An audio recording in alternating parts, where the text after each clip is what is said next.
नमस्कार सर्वांना. मी नमस्कार. उमेश गोराडे. आपले MAIP म्हणजेच महाराष्ट्र समावेशित शिक्षण व्यावसायिक संघाच्या वतीने आपणा सर्वांचे प्रथमतः स्वागत करतो. त्याचबरोबर MAIPच्या social media, Facebook, YouTube, Twitter आणि व्हॉट्सअप ग्रुपशी जोडलेल्या सर्व व्यावसायिक बंधूंचे, त्याचबरोबर शिक्षण क्षेत्रातील सर्व घटकांचे पुनश्च एकदा मनपूर्वक सहर्ष स्वागत करतो. आणि आज आपण एक नवीन विषय घेऊन आलेलो आहोत. MAIP मार्फत फेसबुक लाईव्हचे हे आजचे 7वे सत्राचं आयोजन आपण केलेलं आहे. असं म्हणतात, विश्वात निर्माण होणारी प्रत्येक गोष्ट सर्वप्रथम तिची निर्मिती ही विचारामध्ये होते. आणि असाच एक विचार घेऊन आज आपण एका विषयावर चर्चा करणार आहोत. तर आजचा विषय आणि पाहुण्यांचा परिचय करून देण्यासाठी मी वेखंडे सर यांना विनंती करतो की त्यांनी पाहुण्यांचा परिचय करून द्यावा. धन्यवाद. थँक्यू उमेश. महाराष्ट्रातील शिक्षण, त्याचप्रमाणे समावेशित शिक्षण क्षेत्रात गुणवत्तापूर्ण योगदान देणारे सर्व समावेशित शिक्षण व्यावसायिक, त्याचप्रमाणे ह्या सर्व व्यावसायिकांना सदैव मार्गदर्शन करणारे सर्व वरिष्ठ अधिकारी यांना सस्नेह नमस्कार. मित्र हो, MAIP अर्थातच महाराष्ट्र समावेशित शिक्षण व्यावसायिक संघ, a step forward to inclusive education, आज आपल्यासाठी घेऊन येत आहे 7वे सत्र. MAIP अर्थातच समावेशित शिक्षण व्यावसायिक संघ राज्यस्तर, जिल्हास्तर, तालुकास्तर, केंद्रस्तर येथील सर्व व्यावसायिकांचे एकसंख्य जाळे तयार करण्याच्या हेतूने स्थापन झालेला आहे. MAIPचे हे उद्दिष्ट आहे की काळानुरूप जे शिक्षण क्षेत्रात, समावेशित शिक्षण क्षेत्रात जे बदल होत आहेत, हे बदल स्वीकारून त्याच्या प्रती आपण सर्वांनी स्वतःचं सक्षमीकरण कसे करता येईल यासाठीचा एक विचार प्रवाह तयार केलेला आहे. विचारांची देवाणघेवाण करायचं आहे. समावेशित शिक्षणाकडून शिक्षणाकडे जाणाऱ्या या प्रवाहाचे आपण सर्व सोबती आहोत आणि ह्या सोबतीमध्ये आपल्याला त्या विचारांची देवाणघेवाण आपल्याला करायची आहे. या क्षेत्रातील कार्यरत सर्व व्यावसायिकांची शैक्षणिक पात्रता, त्याचप्रमाणे त्यांचं अनुभव आणि त्यांचं प्रत्यक्ष योगदान याची दखल घेऊन प्रत्येक तज्ञाला या विचार मंचावर आपण यथोचित सन्मान करायचा आहे, त्यांचं कौतुक करायचं आहे. MAIPचं हे उद्दिष्ट आहे की शिक्षण क्षेत्रामध्ये आपण काम करत असताना आपला संपर्क पालक, विद्यार्थी, शिक्षक, मुख्याध्यापक, त्याचप्रमाणे जी पर्यवेक्षक यंत्रणा आहे, या पर्यवेक्षक यंत्रणेला या समावेशित शिक्षणाच्या दृष्टिकोनातून आपण जे बदल आहेत, विशेष करता असणाऱ्या मुलांच्या दृष्टिकोनातून ते त्यांना सांगायचे. SMC बाबत त्यांच्या वर्कशॉप, कार्यशाळा आयोजित करायच्या आहेत. MAIPचं हे उद्दिष्ट आहे की भविष्यात जे काही शोध निबंध आपण तयार करणार आहोत, या शोध निबंधाची सादरीकरणाची संधी या क्षेत्रातील सर्व घटकांना, समावेश शिक्षण अंतर्गत व्यावसायिकांना उपलब्ध करून द्यायचे आहे, जेणेकरून त्यांना पेपर प्रेझेंटेशन एक व्यासपीठ मिळेल. या सर्व उद्दिष्टांच्या प्राप्तीसाठी MAIPने आतापर्यंत 6 सत्रांचं यशस्वी आयोजन केलेलं आहे. आणि हे 6 सत्र यशस्वी होण्यासाठी आपण सर्वजण, त्याचप्रमाणे फेसबुक, ट्विटर वरील, युट्यूब वरील सर्व चाहत्यांचं मी मनपूर्वक कौतुक करतो, त्यांचे आभार व्यक्त करतो की आपण दिलेल्या ह्या उदंड प्रतिसादामुळे आपण हा टप्पा गाठवू शकलो आहोत. या क्षेत्रात काम करताना जसजशी आपले दिवस पुढे जात आहेत, सत्र पुढे जात आहेत, तसतसे आपल्या विचारांची एक बैठक पुढे सरकताना आपल्याला दिसते आहे. मित्रांनो, आज कोरोना कालावधीत प्रत्येक व्यक्ती हा निराशेने ग्रासलेला आहे. त्याचप्रमाणे तो घरातच आहे ही भावना त्याच्यामध्ये निर्माण होत आहे. मग घरात जास्तीत जास्त वेळ घरात समवेत जातो. मग आपण काय करावं? मग यासाठी नेमकं काय करावं? काय करायला आपली ऊर्जा चांगल्या ठिकाणी खर्च करायची असेल तर एक योग म्हणून एक विचार जो आहे, आपण काय काय करू शकतो, तर एक यौगिक विचार घेऊन येण्यासाठी आज आपल्याकडे आहेत doctor Dinesh Chaudhary sir. Doctor Dinesh Chaudhary sir हे अधिवेशकता म्हणून जिल्हा शिक्षण व प्रशिक्षण संस्था पनवेल, जिल्हा रायगड या ठिकाणी कार्यरत आहेत. सरांचं शिक्षण एम ए इतिहास, MA अनौपचारिक शिक्षण आणि सरांनी सांगायला आवडेल आम्हाला की सरांनी शिक्षणशास्त्रातून PhD घेतलेली आहे आणि PhDचा संदर्भात बोलू इच्छितो की आज संपूर्ण भारत देशामध्ये शैक्षणिक बाबतीत जे संकलन किंवा माहितीचा मुख्य स्रोत जो आपण म्हणतो तो जो आहे UDIS. ह्या UDIS मध्ये सरांनी आपली PhDची ही पदविका प्राप्त केलेली आहे. सरांचं शिक्षण क्षेत्रातून सेट ही देखील पदविका सरांनी प्राप्त केलेली आहे. सरांचा एकूण सेवा कालावधीचा विचार करता प्राथमिक शिक्षक म्हणून सरांनी जवळपास 14 ते 15 वर्ष योगदान आपल्या ठाणे जिल्ह्यामधले मुरबाड तालुका येथे दिलेले आहे. आणि बहुतांश आपण जे म्हणतो की सर्व शिक्षा अभियानमध्ये आपण सर्व घटक कार्यरत आहोत, तर सर्व शिक्षा अभियानमध्ये सरांनी गट समन्वयक म्हणून 2 वर्ष काम सरांनी पाहिलेलं आहे. सर 2006 पासून अधिवेशकता या पदावर आज तागायत कार्यरत आहेत आणि ह्या कालावधीत सर्वात महत्वाची बाब म्हणजे आपण ज्या कार्यालयाच्या अधीनस्थ ही सर्वजण काम करतो ते आहे महाराष्ट्र प्राथमिक शिक्षण मुंबई. तर सरांनी 3 वर्ष MPSP मुंबई येथे सहाय्यक संचालक म्हणून सरांनी काम केलेलं आहे. आणि इथे काम करताना राष्ट्रीय स्तरावर विविध 9 राज्यांमध्ये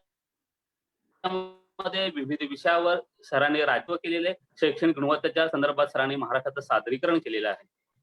सर 2010 पासून आज तागायत जे आपण म्हणतो की वार्षिक कार्ययोजना व अंदाजपत्रक निर्मिती यामध्ये महाराष्ट्राच्या समितीमध्ये सर कार्यरत असून MHRD आणि एडसील येथे सरांनी राज्याचं प्रतिनिधित्व करताना सहभाग घेतलेला आहे आणि त्याचं सादरीकरण सर करत आहेत. ही आपल्यासाठी अत्यंत महत्वाची बाब आहे. आपण पुन्हा म्हणतो की आमचं AWP होत असताना आमचा SDP व्यवस्थित असायला हवा किंवा आमच्या प्रशिक्षणाच्या संदर्भात विविध कार्यशाळा असाव्यात. तर अशा शाळा विकास आराखड्याचं शाळा व्यवस्थापन समितीच्या संबोधकर सरांनी या घटकावर निर्मितीचं काम केलेलं आहे. मग याच्यामध्ये शाळा सिद्धी, विविध प्रशिक्षणे, विविध विषयावर सरांनी मार्गदर्शन सरांनी केलेलं आहे. अत्यंत आनंदाची आणि अभिमानाची गोष्ट म्हणजे सर 2019-20 या साली सरांची राष्ट्रीय आदर्श शिक्षक पुरस्कारच्या निवड समितीवर सरांची नियुक्ती झालेली होती. आता हे शिक्षण शास्त्राविषयी आपण बघितलं, मात्र प्रत्येक व्यक्तीला अनेक छंद असतात, विविध छंद असतात. तर सरांच्या छंदाचा आपल्याला अभिमान वाटेल की ऐतिहासिक नाणे, नोटा यांचा संग्रह करण्याचा सरांचा एक फार मोठा छंद आहे आणि सरांकडे 350 पेक्षा अधिक भारतीय नाणी आणि परकीय नाणी आहेत. शिवछत्रपतींच्या शिवकालीन बाबतीत 6 तांब्याच्या शिवराई सरांकडे जतन केलेल्या आहेत. अधिक सांगायला आवडेल की 400 पेक्षा जास्त शैक्षणिक चित्रे व वस्तूंचा संग्रह आणि त्याचे प्रदर्शन सरांनी केलेले आहे. शाळा, संस्था स्तरावर जादूचे शैक्षणिक प्रयोग सरांनी केलेले आहेत आणि या जादूतून एक जादूगार म्हणून जे विद्यार्थ्यांना आकर्षक असणारी प्रतिमा सरांनी स्वतःची वलय प्राप्त करून घेतलेली आहे आणि विद्यार्थ्यांना आकृष्ट करून घेताना प्रयत्न केलेला आहे. आपण म्हणतो रक्तदान हे सर्वश्रेष्ठ दान आणि सरांनी ते बोलण्यापुरता न ठेवता ते अंगीकारलेलं आहे आणि 2006 पासून वर्षातून किमान एकदा सर रक्तदान करत असतात. आपण म्हणतो की CCRT च्या माध्यमातून आपल्याला अनेक ट्रेनिंग प्रशिक्षण प्राप्त होत असतात आणि सरांनी बाहुली नाट्याच्या संदर्भात CCRTचं प्रशिक्षण घेऊन त्याचे प्रयोग सर करत आहेत. सर यासोबत एक उत्तम अभिनेता सुद्धा आहेत. सरांनी 6 विविध नाटकामध्ये सरांनी अभिनयाची कला जोपासलेली आहे आणि सर आज जे सेशन घेऊन येत आहेत या सेशन बाबत सर योगासन असतील, प्राणायाम असतील, हस्तमुद्रा असतील किंवा अक्युपेक्चर, चुंबकीय चिकित्सा, ध्यान धारणा, आयुर्वेद अशा विविध विषयांची आवड त्या संदर्भात सरांचा अभ्यास आणि सर त्या संदर्भात मार्गदर्शन करत आहेत. त्याचप्रमाणे आज आपण म्हणतो की सर्व मुलांना, व्यावसायिकांना करिअर गायडन्स संदर्भात मार्गदर्शन करायची गरज असते, तर सरांचं त्या क्षेत्रात महत्वाचं योगदान आहे. सर करिअर गायडन्स सोबत फॅमिली काउन्सिलिंगही सर करत असतात. सरांची महत्वाची गोष्ट म्हणजे सर अंतर्मन आणि स्वयंसूचनाचं सामर्थ्य यावर गेले 8 8 वर्ष सर काम करत असून 100 पेक्षा अधिक सरांनी प्रयोग याबाबतचे केलेले आहेत आणि हे प्रयोग म्हणजे आपल्याला एक पुढे जाणारी दिशाच आहे. तर आदरणीय सरांना मी विनंती करेन, की सर आपल्या ह्या सकारात्मक वाणीने आमच्या सर्व श्रोत्यांना आपण मंत्रमुग्ध करावं. सरांविषयी असं म्हणावं लागेल, सर सकारात्मकची विहीर नसून एक सकारात्मकता सागरच आहे आणि आमचे व्यावसायिकांना निश्चित या सकारात्मकच्या दिशेतून योग साधना काय आहे, योग चिकित्सा काय आहे, योग मुद्रा काय आहेत किंवा आम्ही इथे काम करताना आमच्यासोबत आमच्या कुटुंबाचा त्याचप्रमाणे ज्या क्षेत्रात आम्ही काम करतो दिव्यांग मुलांच्या संदर्भात आम्ही या गोष्टी प्रकर्षाने कशा मांडू आणि त्यांच्यापर्यंत आपले विचार कसे पोहोचू यासाठी मी सरांना आमंत्रित करतो. आदरणीय दिनेश चौधरी सर, धन्यवाद. वेखंडे सर, आवाज येतोय? हा येस सर, आवाज येतोय सर. थँक्यू. सर्वांना नमस्कार. मित्रांनो, आताच वेखंडे सरांनी माझा भला मोठा परिचय करून दिला.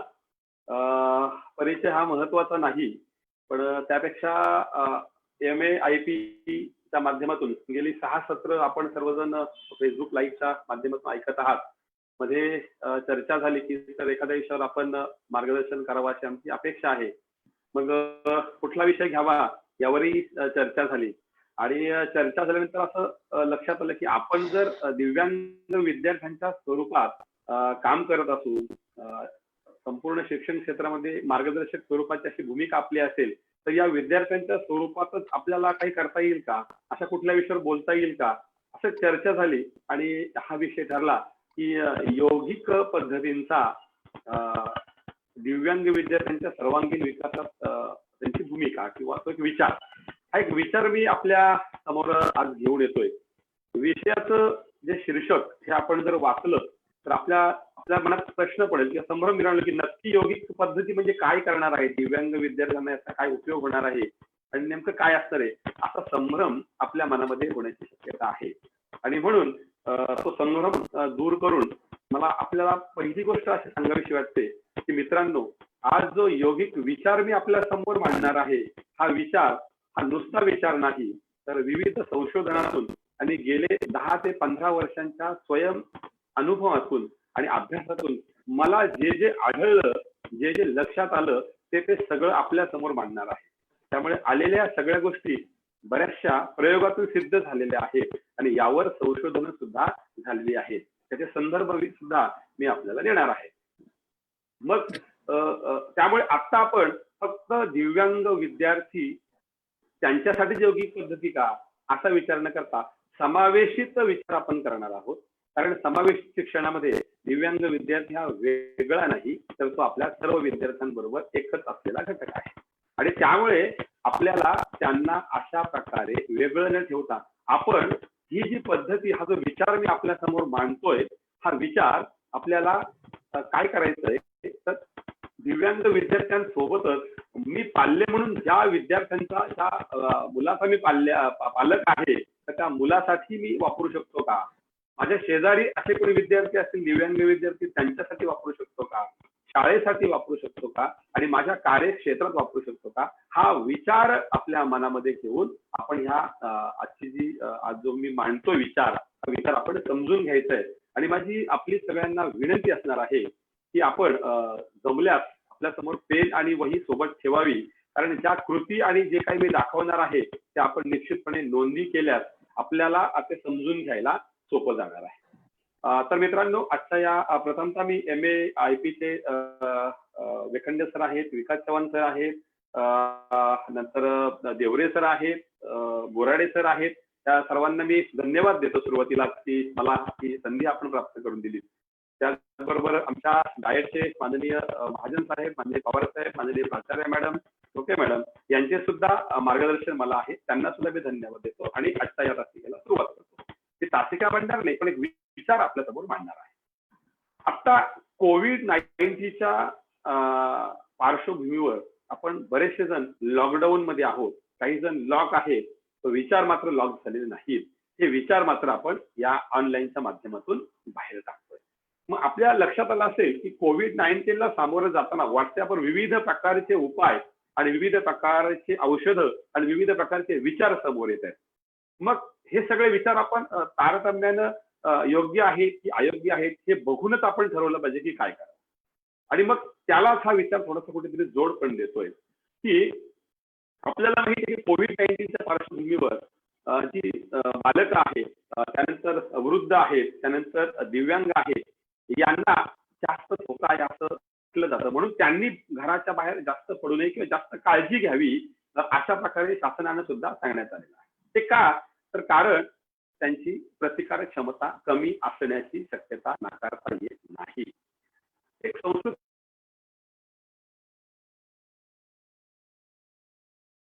नैवच नैवच अजापुत्रम बलिदध्यात देव दुर्बल घातक.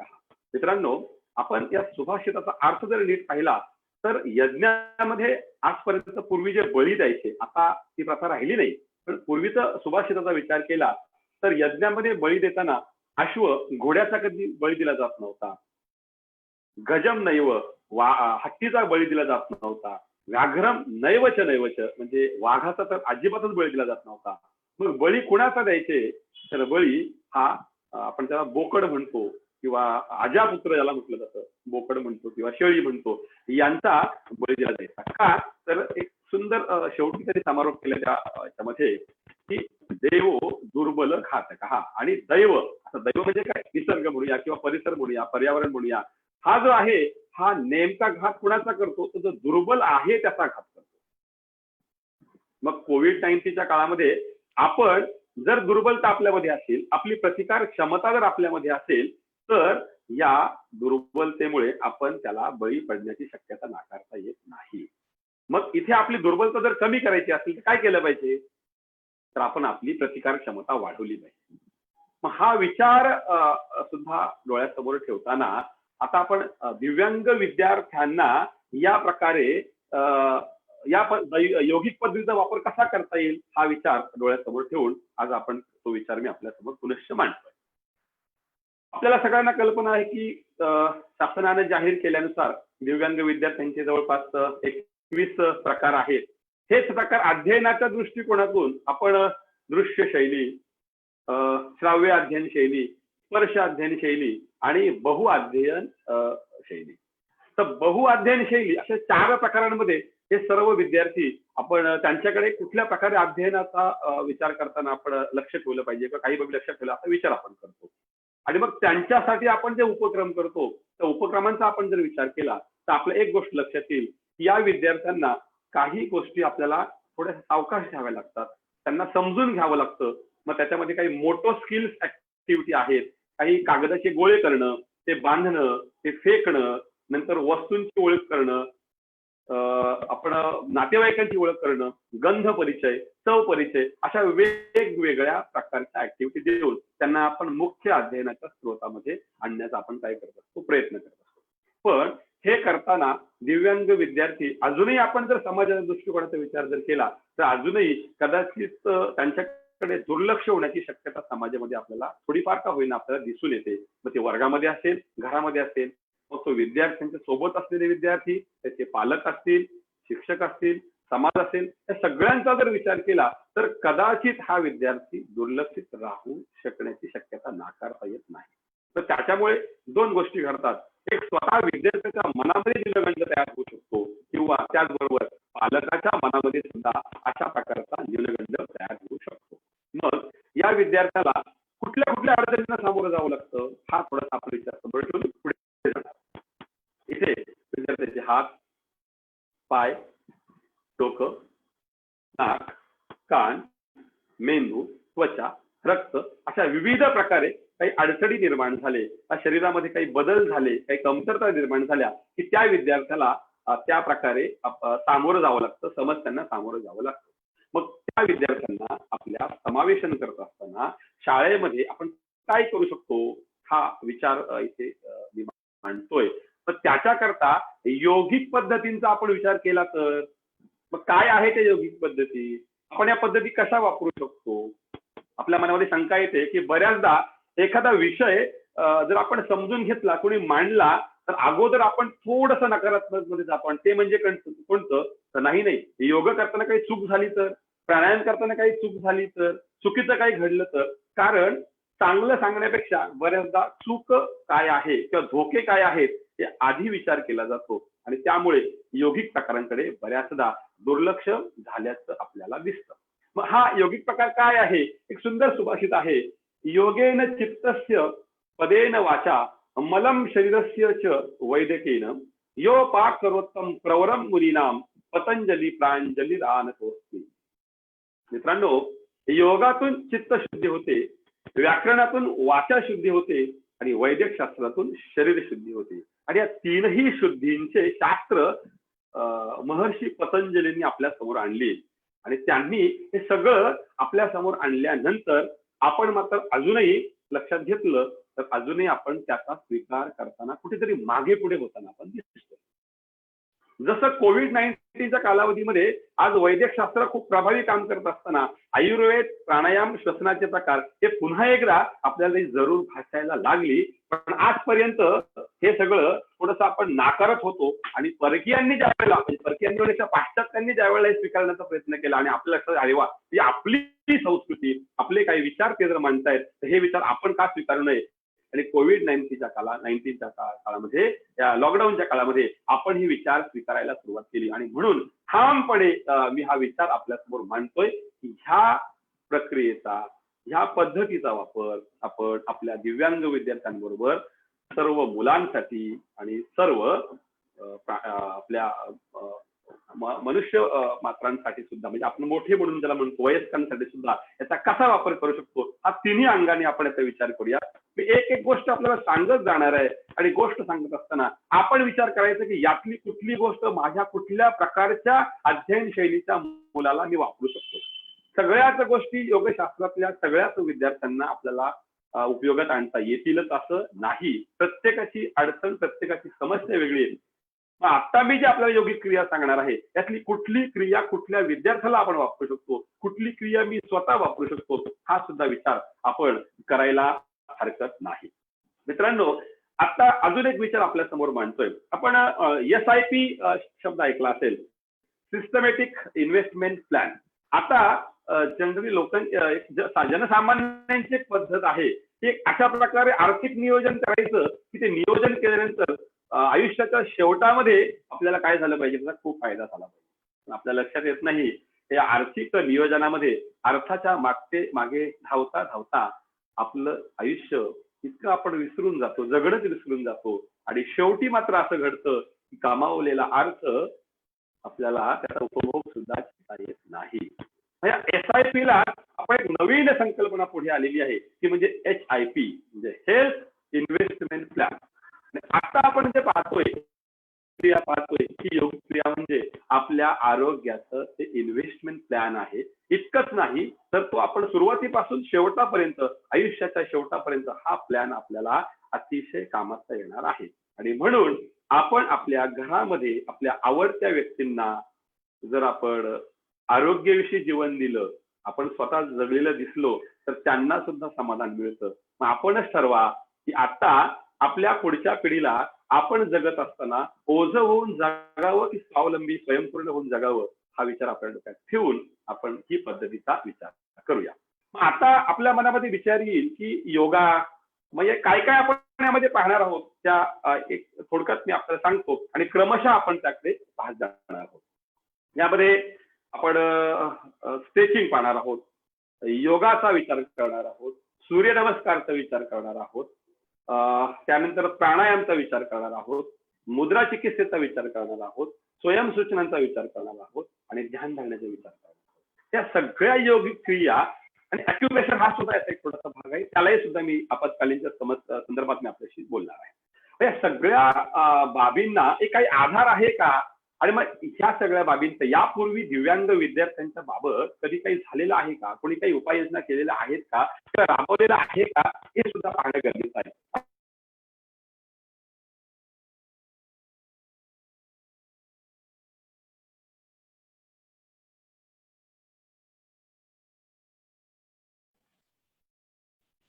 झालेले आहेत आणि याच्यावर संशोधन सुद्धा चालू. हॅलो, एक मिनिट चौधरी सर.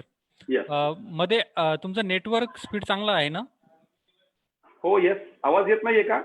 नाही, आवाज मध्ये मध्ये ब्रेक होतोय, थोडासा ब्रेक होतोय आवाज मध्ये मध्ये. मध्ये मध्ये परत ब्रेक बघा होतो बरं. सर. हम्म. आवाज ब्रेक होतोय का? हा, मध्ये मध्ये ब्रेक नेटवर्क होतो. आहे सर. आहे ना? ओके ओके, चालेल सर, कंटिन्यू करा मग.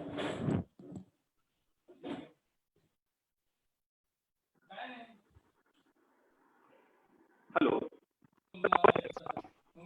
हा, हॅलो सर. हॅलो. हा, कंटिन्यू करा सर. ओके, आवाज येतोय का आता? हो, येतोय सर, येतोय. सॉरी. काही संदर्भ या ठिकाणी मी आपल्याला देऊ इच्छितो.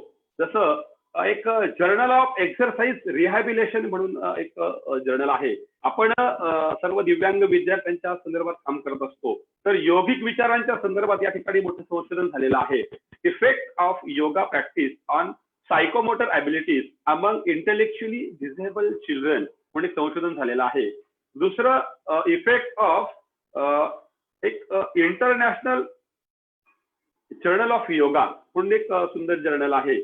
आपण त्याचं नोंद घ्यायला हरकत नाही. तिथे सुद्धा काही संशोधन झालेले आहेत.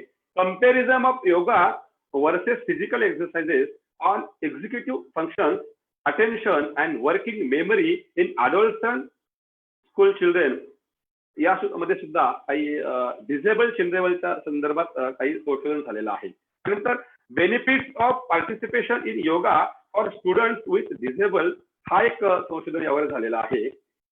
याचबरोबर योगा फॉर डिफरन्शियली एबल चिल्ड्रेन यावर काही संशोधन झालेलं आहे. श्रीमती मीना राम नाथन यांनी जर संशोधन केलेलं आहे.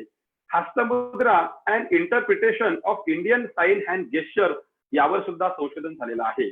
त्यानंतर yoga for children with special needs अशा प्रकारची भारत सरकारचा एक ब्लॉग आहे. मी तो ब्लॉग नंतर आपल्याला ग्रुपवर शेअर करण्याकरता आयोजकांना सांगेल. आपण त्या ब्लॉगवर सुद्धा गेला तर हा specially yoga for children with special needs या प्रकारे तिथे आपल्याला तो संदर्भ पाहायला मिळतो. तिथे याचे काही संशोधन आणि उपयोगिता पाहायला मिळते. त्यानंतर yoga science of hand gesture हस्तमुद्रा विज्ञान म्हणून आहे. हे सुद्धा एक संशोधन झालेलं आहे. त्यानंतर centre for yoga therapy education and research साऊथमध्ये कर्नाटकमध्ये आहेत. त्या ठिकाणी सुद्धा हे संशोधन झालेली आहेत.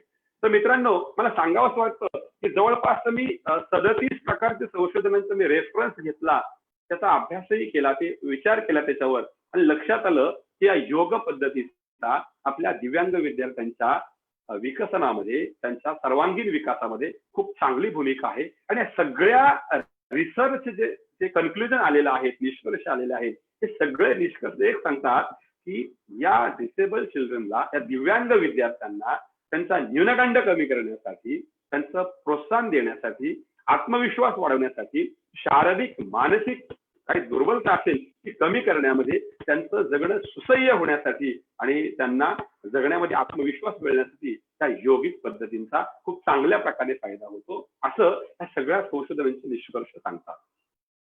आणि म्हणून मित्रांनो, हा एक विचार मी आपल्या डोळ्यासमोर ठेवतोय की योगिक पद्धती वापरायच्या म्हणजे नेमकं काय करायचं. तर आपण हे संदर्भ पुनश्च एकदा पहा, ही योगिक पद्धती समजून घ्या आणि ती आपल्या विद्यार्थ्यांवर, शाळांवर, घरामध्ये, समाजामध्ये राबवून पहा आणि मग ठरवा या पद्धतीचा वापर करायचा की नाही किंवा कसं करायचं याच्या माध्यमातून आपण शिकणार आहोत. तर सुरुवातीला मी आपल्याला ही योगिक पद्धती आपल्याला समजून सांगताना एक एक स्टेप्सने आपण पुढे जातोय. सर, आवाज येतोय माझा बरोबर? Okay, thank you. एक स्ट्रेचिंग म्हणून प्रकार आहे आपल्या. आपण योगा जर पाहिला असेल मित्रांनो, तर योगासनं ही एक योगासनं काय आहेत, योगातून नेमकं काय होतं हा विचार जर केला तर योगासन ही पद्धती आपल्यासाठी नवीन नाही, पण मी त्याला जी जोड देतोय ती स्ट्रेचिंगची देतोय. मित्रांनो, योगा जर पाहिलं तर आपण व्यायाम करताना भरपूर ताकदीचा दम खाणारा असा व्यायाम करतो, पण ज्या वेळेला आपण योगा करतो त्यावेळेला शांत चित्ताने आपण योगा करत असतो. काय फरक आहे बरं योगा आणि व्यायाम पद्धतीमध्ये? तिथे एक सुंदर एक सुभाषित आहे संस्कृतमध्ये, शरीर चेष्टा या चेष्टा स्थैर्यार्था बलवर्धिनी विवेह व्यायाम संख्याताम मात्र यातात समाचरे. मित्रांनो, शरीराची अशी क्रिया म्हणजे योगा आहे की ज्या क्रियेतून शरीरातील धातू आणि आपली शक्ती बलवान होण्यासाठी आणि शरीर एका विशिष्ट पद्धतीनं आरोग्यवान होण्यासाठी मदत करते. मात्र याचा समाजसेवेत मात्र त्याच्यामध्ये एक स्थिरता आहे. ही व्यायामामध्ये नाही, ही योगामध्ये आहे. स्थिरता आहे. मग स्थिरता आहे म्हणजे काय? तर व्यायामामध्ये आपण व्यायाम करत असताना अंगात लचक भरणं, घाम फुटणं, दम लागणं अशा प्रकारच्या क्रिया घडू शकतात. त्यामुळे थकवा येण्याची शक्यता असते. पण योगिक पद्धतीमध्ये तुम्हाला थकवा न येता त्या ठिकाणी तुम्हाला स्फूर्ती मिळत असते. हा विचार आपण लक्षात घेऊया. मग स्ट्रेचिंग आणि योगा ह्या एकमेकाला पूरक कशा आहेत ते आपण जरा समजून घेऊया. काही ऍक्टिव्हिटी मी आपल्याला करून दाखवणार आहे. मित्रांनो, योगा करताना आपण काय करत असतो? समजा एक विचार करूया की मी ज्या वेळेला ताडासन करतो, ताडासन करताना मी काय करतो? माझे दोन्ही हात या प्रकारे असे वर करतो आणि शरीर पायापासून उचलतो, उंच उचलतो आणि थोडा क्षण त्याच स्थितीमध्ये मी काय करत असतो? थांबत असतो. आणि त्यावेळेला मी काय करतोय? एक जस्ट क्रिया आपल्याला करून दाखवतोय की श्वास भरून आपण काय करतो? उभं राहतोय आणि पायाच्या त्याच्यावर उभं राहून आपण काय करतोय? हात वर करून श्वास घेताना त्या ठिकाणी थांबतोय. ती क्रिया फक्त आपण लक्षात घेऊया. मी बसूनच करून दाखवतोय. मी हात वर केले आणि हे करताना मी श्वास घेतलाय.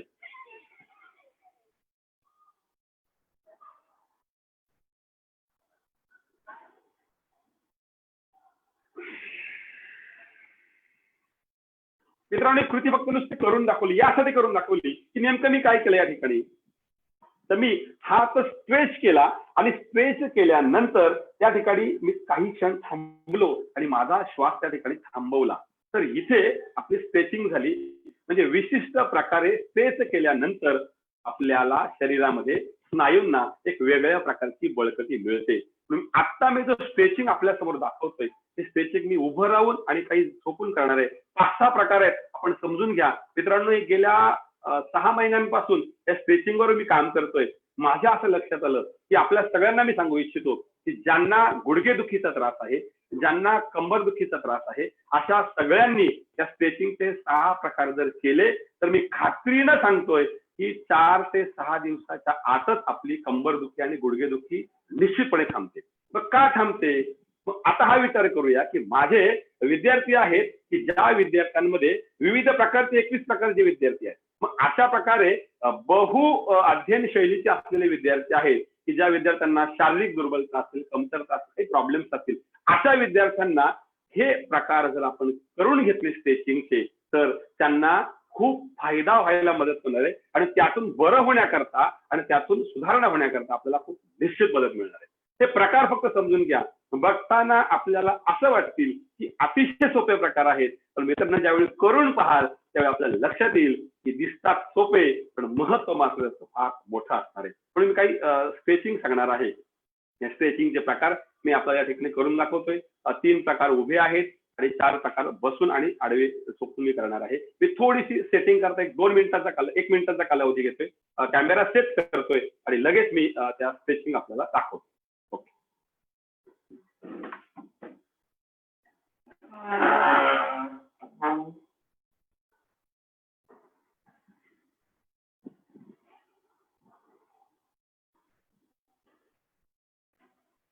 माझा आवाज येतोय सर? Okay, thank you. मित्रांनो, आता स्ट्रेचिंगचा जो उभा राहून जो प्रकार करतोय तो पटकन मी आपल्याला करून दाखवतोय.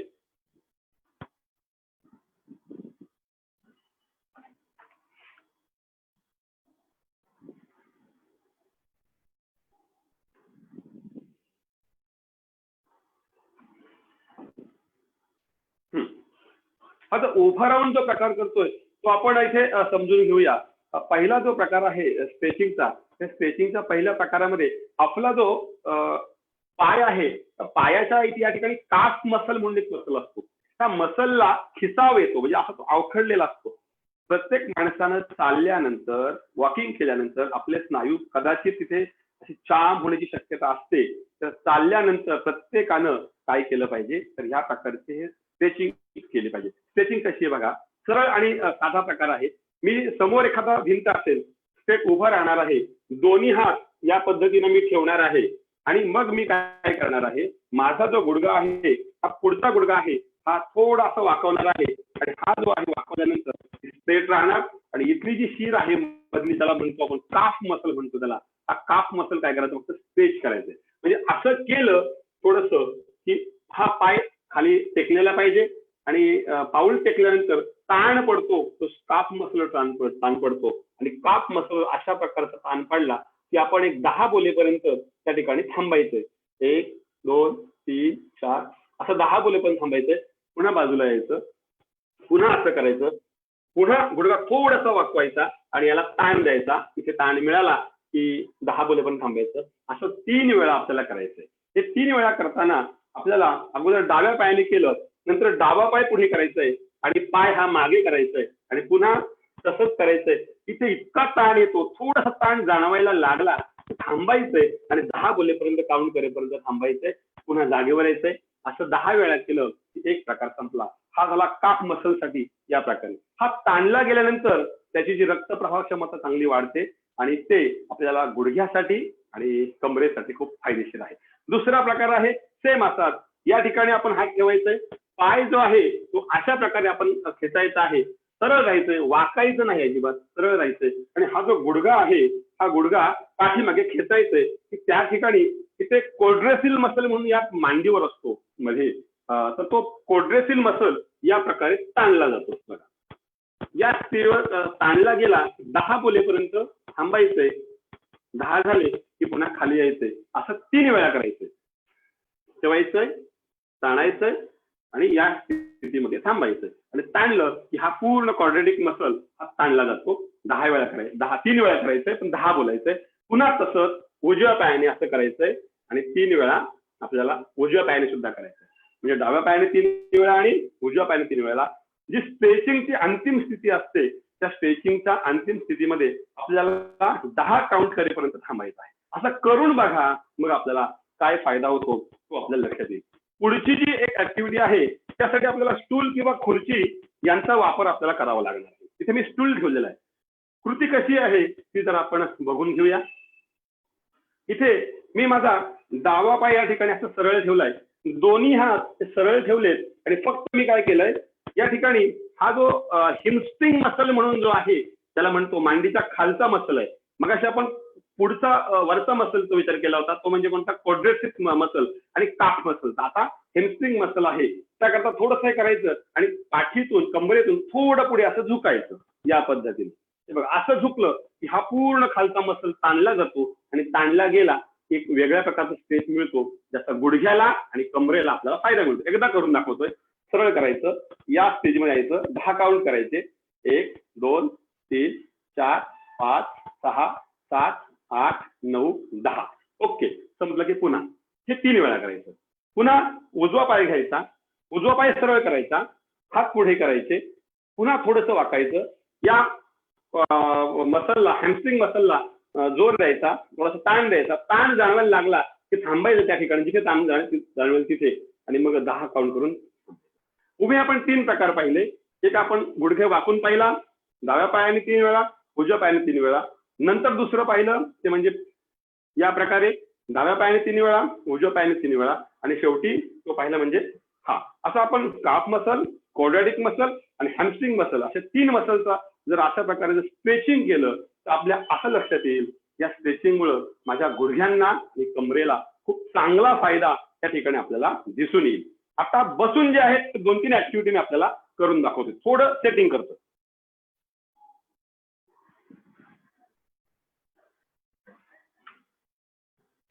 दिसतंय? Okay okay okay. आता जे बसून करायचंय याच्यामध्ये जो फ्रंट थाय मसल म्हणून आहे तो या प्रकारे आणि इथे स्ट्रेस द्यायचा आणि या पद्धतीमध्ये काय करायचं, थांबायचं. 10 काउंट करायचे, सोडून द्यायचं. असं 3 वेळा करायचं. त्यानंतर उजव्या पायाने या पद्धतीने पाठीमागे कंबर आणि थाय असं ताणलं गेलं पाहिजे. पुन्हा वर बघायचं, स्ट्रेस दिलेल्या अवस्थेत 10 काउंट करायचे आणि थांबायचं. असं 3 वेळा करायचं. हा एक प्रकार झाला. दुसरा एक प्रकार आहे तो सुद्धा फार महत्वाचा आहे.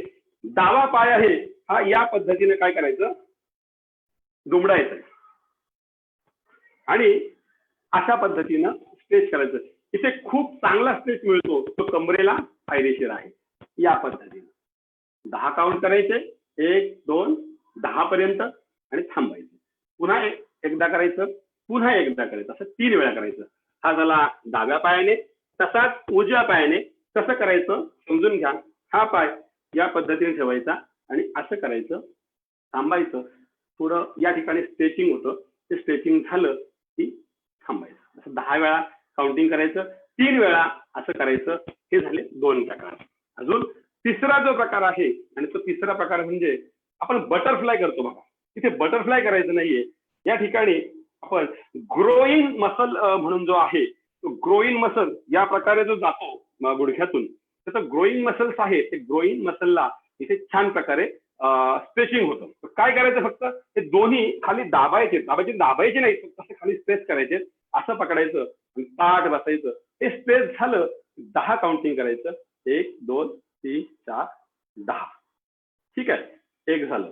असं परत थोडंसं थांबून परत करायचं. 2 परत थांबून परत थांबायचं. या वेळेमध्ये 10 काउंट करायचे 3 वेळा. मी अगदी चॅलेंज करून सांगेल की ज्यांना कंबरदुखी आणि गुडघेदुखीचा त्रास आहे, यांनी हे सगळे स्ट्रेचिंगचे प्रकार करून बघा. 6 दिवसामध्ये आपला रिपोर्ट 100% येणार की कंबरदुखी निश्चित थांबलेले आहे. मी स्वतः यावर उपयोग केलेला आहे. आता शेवटचे 2 प्रकार लेटून आहेत, ते फक्त सांगतोय आणि पुढे जातोय. लेटून करायचे जे प्रकार आहेत, याच्यामध्ये आपल्याला ग्लूट मसल म्हणून जो प्रकार आहे, तर ग्लूट मसलसाठी तो फायदेशीर होतो. एक म्हणजे डावा पाय अशा प्रकारे करायचा, उजवा पाय त्याच्यावर या पद्धतीने ठेवायचा आणि इथे पकडून घ्यायचं, मांडतेकायची आणि खेचायचं. हा एक छान प्रकार आहे, ज्याच्यामुळे कमरेला खूप मोठा आराम मिळतो. 10 बोलेपर्यंत थांबायचे. स्ट्रेच केल्यानंतर संपलं, पुन्हा थांबायचं, पुन्हा घ्यायचं, 10 बोलेपर्यंत थांबायचं, थांबून झालं की पुन्हा सोडायचं. असंच दुसऱ्या पायाने करायचं. उजवा पाय घ्यायचा, हा पाय उजव्या पायावर ठेवायचा, हा पाय या पद्धतीनं प्रेस म्हणजे दाब द्यायचं, हे करायचं, खेचायचा आणि इथे खेचायचं. या पद्धतीने करायचं. हा सुद्धा एक खूप ग्लूट मसल साठी एक खूप छान असा स्ट्रेचिंग आहे. हा एक स्ट्रेचिंग झाला. अशा प्रकारे आपण 6 स्ट्रेचिंग पाहिल्या. शेवटची स्ट्रेचिंग आपल्याला मी दाखवतोय आणि ती म्हणजे कोणती बघा. डाव्या कानी जायचं, सॉरी पाठीवर झोपायचं. हा जो पाय आहे उजवा पाय, तो डाव्या बाजूला ठेवायचा आणि डावा पाय इकडे खेचायचा. इथे असं पकडायचं आणि या ठिकाणी असं पकडायचं आणि खेचायचं. हा एक प्रकार आहे. ह्या स्ट्रेचिंग मध्ये असं स्थिर थांबायचं. 10 झालं की पुन्हा सोडायचं. असं 3 वेळा प्रत्येक कृती करायची. पुन्हा स्ट्रेच द्यायचा, 10 झालं की थांबायचं, संपलं. असंच आपल्याला दुसऱ्या प्रकारे करता येतं. उजवा पाय या बाजूला घेतला, डावा पाय मागे दुमडला आणि इथे हे टेकलं पाहिजे असं बघायचं. हा दंड टेकला पाहिजे. या प्रकारे करायचं आणि असं हळूच ताणायचं, जेवढं शक्य होईल तेवढं स्ट्रेच करायचं. 10 बोलेपर्यंत थांबायचं आणि मग 10 झाले की पुन्हा सोडायचं. पुन्हा 10 बोलेपर्यंत 10 काउंटिंग करायचं, पुन्हा थांबायचं. असं 3 वेळा करायचं. मला असं वाटतं वेळेच्या अभावी जास्त वेळ देता आला नाही, पण स्ट्रेचिंगचे जे प्रकार मी आपल्याला सांगितलेले आहेत, ते प्रकार जर आपण नीट समजून घेतले असतील तर आपल्या एक गोष्ट लक्षात येईल, ती म्हणजे आपले दिव्यांग विद्यार्थी जे असतील किंवा आपले घरातले पाल्य असतील, त्या सर्वांना अशा प्रकारचा आणि मुख्यतः 40 ओलांडलेल्या सर्वांसाठी माझा संदेश आहे की आपण हे स्ट्रेचिंग निश्चितपणे करा. ज्यांना गुडघेदुखीचा आणि कंबरदुखीचा त्रास आहे त्यांचा 100% एका आठवड्याच्या आत रिपोर्ट, त्यांचं पेनिंग थांबलंच पाहिजे. त्यांना खूप चांगल्या प्रकारचा फायदा होतो. असा हा स्ट्रेचिंगचा प्रकार आहे. राहिलं स्ट्रेचिंगच्या बरोबर आता आपण स्ट्रेचिंग आणि आसनं. मित्रांनो, आसनावर मी जास्त जोर देत नाही, यासाठी की आसनं सर्व शाळांच्या मध्ये सर्वांना माहिती आहे, सर्वांनी केलेली आहेत, वाचलेली आहेत, पाहिलेली आहेत, अनुभवलेली सुद्धा आहेत. पण आपल्या दिव्यांग विद्यार्थ्यांना महत्वाची कोणती आसनं करता येतील त्यावर थोडासा प्रकाश टाकून मी पुढे जाणार आहे. याच्यामध्ये ताडासन म्हणून एक आसन आहे, सर्वांना कल्पना आहे. ताडासन आहे, वृक्षासन आहे, पद्मासन आहे, सर्वांगासन आहे, मत्स्यासन आहे, वज्रासन आहे, सिंहासन आहे अशी मोजकी काही आसने मी आपल्याला सांगितलेली आहेत. ताडासनामध्ये आपण काय करतो, फक्त उभं राहून दोन्ही हात काय करतो आपण ताणतो आणि पायाच्या चवड्यावर आपण उभं राहतो. एकदा मी करून दाखवतो, पटकन लक्षात येईल आपल्या ते. आणि श्वासाला या ठिकाणी फार महत्व आहे. ताडासनामध्ये नेमकं आपण काय करतोय की इथे या प्रकारे करून श्वास घेत हात वर जातो आणि वर गेल्यानंतर आपण ताण देतो. हा सुद्धा स्ट्रेचिंगचा प्रकार आहे.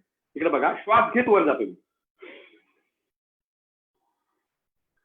आता ताणतोय, उंच मी ताणत वर गेलेलो आहे आणि यामध्ये स्ट्रेचिंग मी ठेवलंय, श्वास रोखलाय आणि जिथपर्यंत श्वास रोखतोय तिथपर्यंत थांबायचं आणि पुन्हा मग श्वास सोडत खाली यायचं. या पद्धतीने हा झाला ताडासन. वृक्षासन हा सुद्धा असाच आहे. या पद्धतीने हात जोडलेत, वर करायचं, थांबायचं. या स्थितीत जेवढं थांबता येईल तेवढं थांबायचं श्वास रोखून आणि पुन्हा श्वास सोडत खाली यायचं. परत एकदा बघा.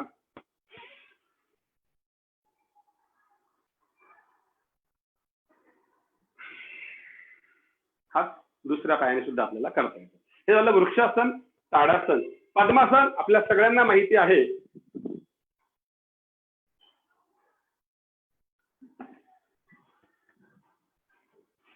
पद्मासन आपल्या सगळ्यांना माहिती आहे, ते काय वेगळं सांगायचं गरज नाही.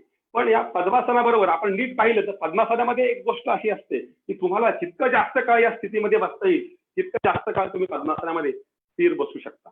मग आता आपल्या एक गोष्ट लक्षात येईल की पद्मासन मुलांना लवचिकता वाढवायला मदत करतं. एक प्रश्न आपल्या मनामध्ये येऊ शकतो, म्हणजे दिव्यांग विद्यार्थ्यांना सर्वांना ते जमेल का? मला इथे आपल्या सर्वांना एक सांगणं आहे, यातलं काय काय कुठल्या विद्यार्थ्याला जमेल तसं त्या त्या विद्यार्थ्यांना करायला आपण संधी देऊ शकतो, त्यांना करायला सांगू शकतो. पुढे जाताना आपल्याला या सगळ्या गोष्टींचा उलगडा होणारच आहे. हे झालं पद्मासन. याच पद्मासनामध्ये सर्वांगासन म्हणणे का असं नाही, जे थायरॉइड ग्रंथींच्या नियमनासाठी खूप मदत करतं. आणि आपल्या भारतामध्ये थायरॉइडचं कमी किंवा जास्त असणं, T3, T4, TSH म्हणजे प्रकार आहेत, ते कमी जास्त होण्याचं प्रमाण खूप आहे. आणि म्हणून आपण याच्याकरता एक खूप आसन आहे. हे आसन पद्मासनामध्ये करता येतं आणि पाय सोडून सुद्धा करता येतं. मी थोडक्यात दाखवतोय कसं करायचं आसन ते, मग आपण समजून घेऊया आणि मग मी पुढे जाईल. मी अगोदर पद्मासन घातलेलंच आहे, म्हणून पद्मासनामध्येच हे आसन मी आपल्याला करून दाखवतोय आणि त्याच्यानंतर आपण पाय सोडून करू शकतो. जे जमेल ते आपण करावं, पण हे आपल्या विद्यार्थ्यांना स्ट्रेचिंगसाठी खूप कामाचं येतं, आपल्याला सुद्धा कामाचं. मी पाठीवर या ठिकाणी झोपलेलो आहे आणि हे पद्मासन आहे. हे पद्मासन मी याच आसनासह उंच असं उचलतोय आणि या ठिकाणी या पद्धतीने करतो. हे झालं पद्मासन युक्त असलेलं सर्वांगासन. हे आपण पद्म सर्वांगासन असं त्याला म्हटलं जातं. या पद्धतीमध्ये जेवढं थांबता येईल तेवढं आपण थांबायचं आणि आपलं असं वाटलं की जास्त ताण पडतं, ताण जास्त घ्यायचा नाही, त्या सगळ्या कृती आपल्याला सावकाश करायच्या आहेत. हळूच पाठीवर ठेवायचं आणि या ठिकाणी थांबायचं. याच पुढे ही कृती मत्स्यासनामध्ये सुद्धा आपल्याला म्हणजे पाठीवर झोपून आपण अशा प्रकारे करू शकतो. याच्यामुळे पाठीचा मणका ताणला जातो आणि मत्स्यासन आपल्याला करता येतं.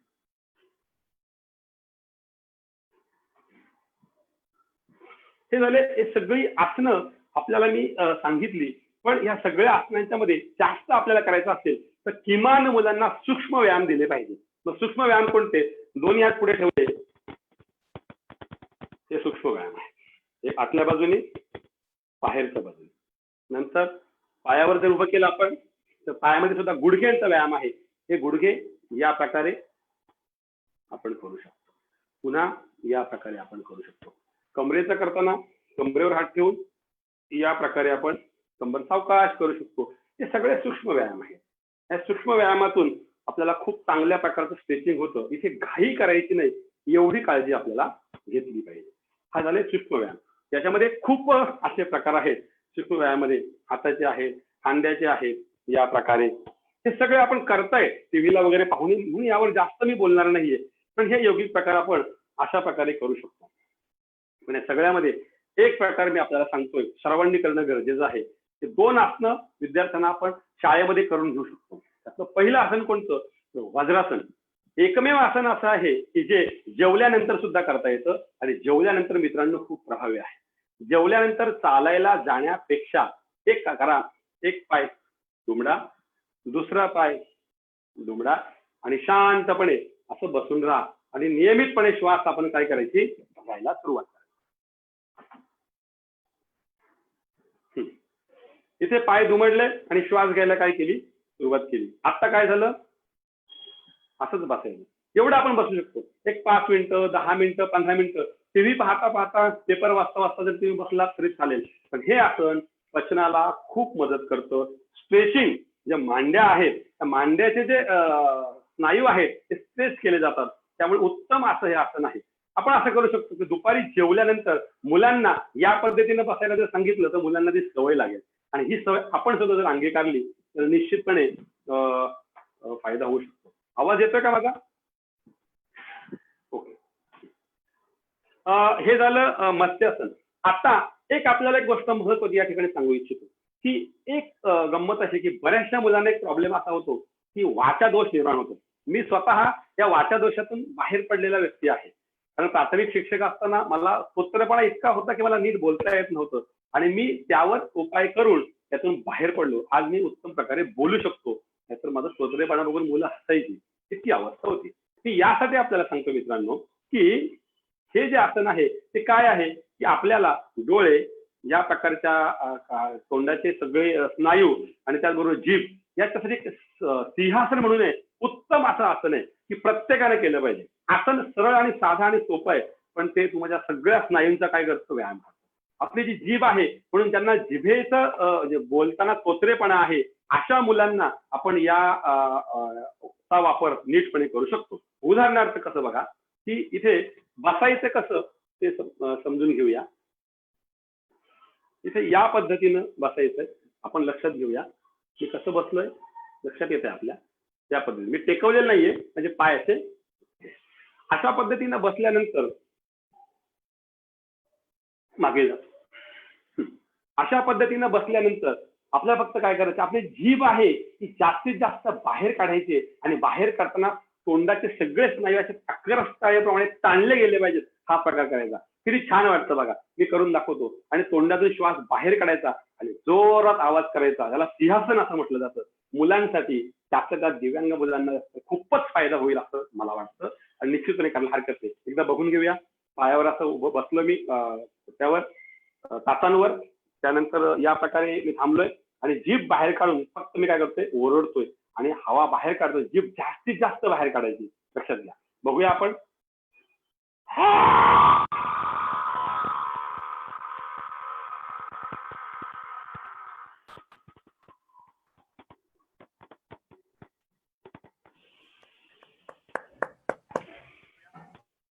काय केलं इथे मी आता कोविडच्या काळामध्ये सुद्धा आता घशामध्ये जी खवखव वगैरे असते की नाही पूर्ण असं याच्यातून बाहेर पडल्यानंतर पूर्ण जीभ ताणली जाते.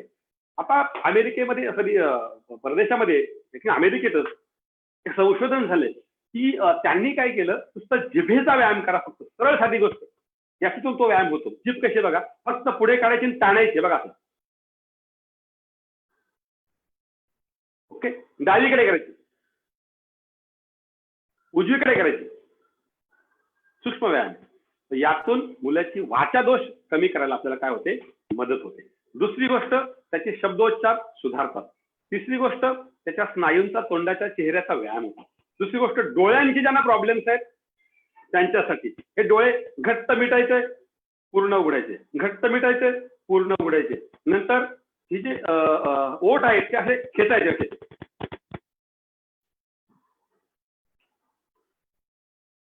ओके. छोटे छोटे व्यायाम प्रकार आहेत पण या सूक्ष्म व्यायाम प्रकारातून मुलामध्ये खूप चांगल्या प्रकारचा चेहऱ्याचा डोळ्याचा असे व्यायाम घडत असतात आणि यातून एक चांगल्या प्रकारचा फायदा होतो. एक व्यायाम प्रकार सांगतोय जो कानासाठी उपयोगी आहे तो आपण लक्षात घेऊया आणि तो कोणता आहे तर श्वास घ्यायचा तोंड बंद करायचं आणि हवा बाहेर काढायची. पण हवा बाहेर काढण्याकरता कसला वापर होतो कानाचा वापर होतो. आता आपण बघूया मी कसं करतोय ते. इकडे बघा. श्वास घेतोय बसण्याकरता असंही बसलं तरी चालेल मांडी घालून बसलं तरी चालेल किंवा वज्रासनात बसलं तरी चालू शकतं. इथे मी काय करतोय बघा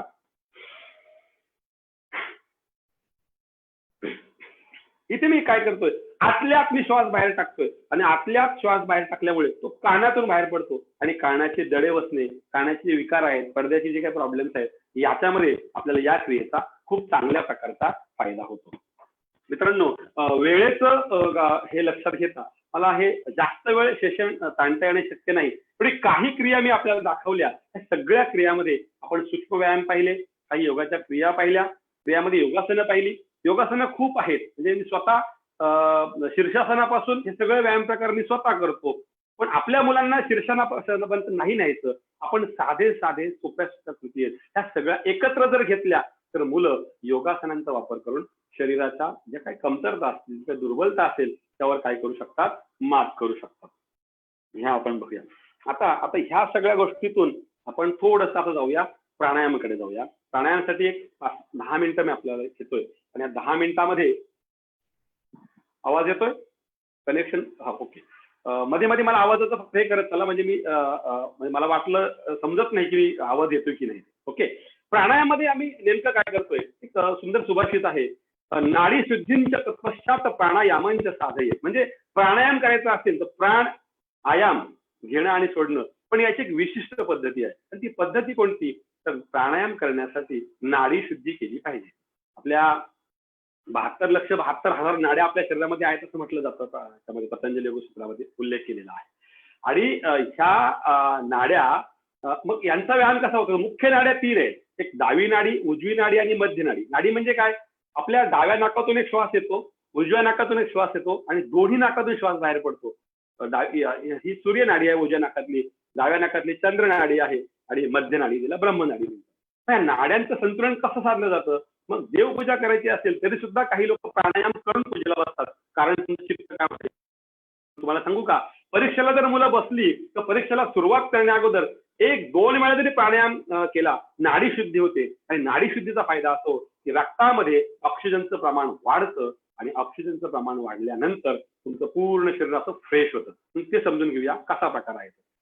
पद्धत अशी आहे, डाव्या नाकपुडीतून श्वास घ्यायचा, श्वास रोखायचा आणि तो रोखल्यानंतर उजव्या नाकपुडीतून श्वास काय करायचा, बाहेर सोडायचा. पुन्हा उजव्या नाकपुडीतून श्वास घ्यायचा, श्वास रोखायचा आणि डाव्या नाकपुडीतून काय करायचा, सोडायचा. त्याचं प्रमाण आपण समजून घेऊया.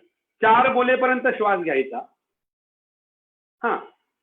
16 बोलेपर्यंत थांबवायचा आणि 8 बोलेपर्यंत सोडायचा, असं एक प्रमाण आहे. पण सध्या प्रमाणाचा विचार करू नका, जेवढं शक्य होईल तेवढं करा, याने तसं काही तुमचं नुकसान होणार नाही. मी एक क्रिया करून दाखवतो. शक्य झालं तर पद्मासनात बसा, नाही शक्य झालं तर तुम्ही साधे जरी बसलात तरी चालेल, आपली साधी बैठक चालू शकते. समजून घेऊया. मी डाव्या नाकपुडीतून श्वास घेतोय, उजव्या अंगठ्याने दाबलेला आहे. श्वास भरताना पण मित्रांनो काळजी घेऊया की म्हणजे आपलं जे पोट आहे, पोटामध्ये हवा भरता कामा नाही, कारण पोटामध्ये आपलं कुठलं ऑर्गन नाहीये की जे श्वसनावर काम करतं, शुद्धीकरण करतं. म्हणून श्वास करताना छाती फुलली पाहिजे, पोट फुलता कामा नये. एवढीच काळजी फक्त प्राणायामामध्ये घ्यायची. बाकी जनरल सूचना मी सांगेल आपल्याला. श्वास घेतो मी,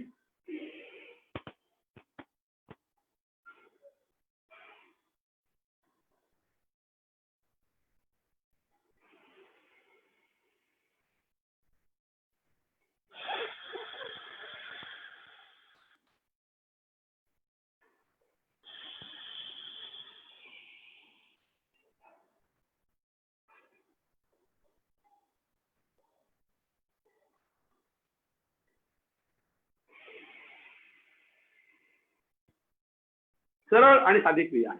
डाव्या नाकपुडीतून श्वास घ्यायचा, श्वास रोखायचा, उजव्या नाकपुडीतून सोडायचा, उजव्या नाकपुडीतून श्वास घ्यायचा, रोखायचा आणि डाव्या नाकपुडीतून सोडायचा.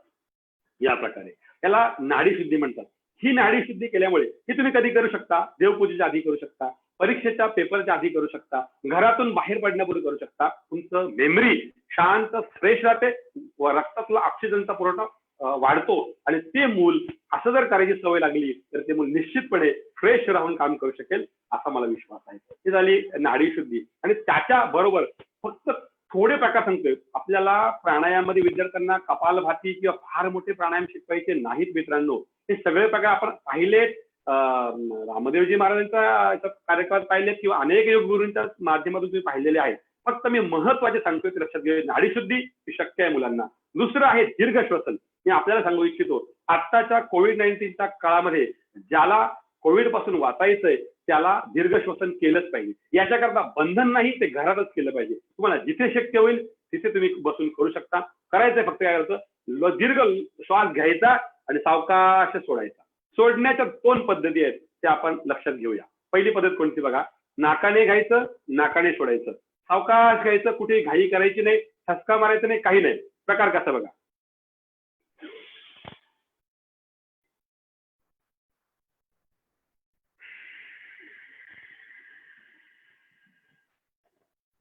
कंबर ताठ ठेवायची.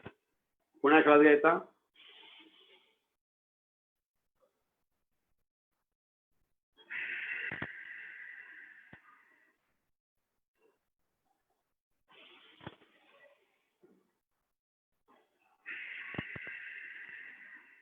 ओके, हे दीर्घ श्वसन झालं.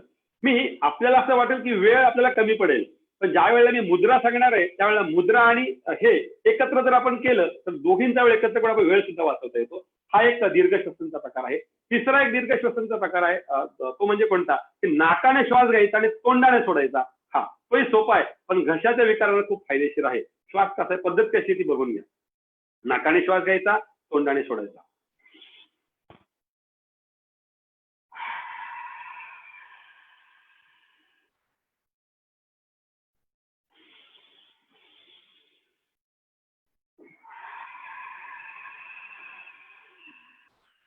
नाकाने घेतला, तोंडाने सोडला. इथे एक दुसरं असं करता येतं, श्वास रोखूनही ठेवता येतो. त्याला कुंभक असं म्हटलं जातं. पूरक म्हणजे श्वास घेणं, रेचक म्हणजे सोडणं, आणि श्वास रोखणं म्हणजे काय होतं, त्याला कुंभक म्हटलं जातं. श्वास रोखूनही तुम्ही करू शकता शक्य झालं तर. अदरवाईज नुसतं घ्यायचं आणि सोडायचं असंही करता येतो. हा एक प्रकार झाला दीर्घ श्वसनाचा. तिसरा प्रकार आहे न थांबता. डाव्या नाकपुडीतून घ्यायचा, उजव्या नाकपुडीतून सोडायचा. उजव्याने घ्यायचा, डावीने सोडायचा. पण याच्यामध्ये थांबायचं नाही, म्हणजे मध्ये गॅप नाही घ्यायचं. म्हणजे कसं, मग आपण नाडीशुद्धी केली त्याला आपण थांबलो होतो, त्याला कुंभक केलं होतं, ते नाही करायचं. फक्त घ्यायचं आणि सोडायचं. इकडे बघा,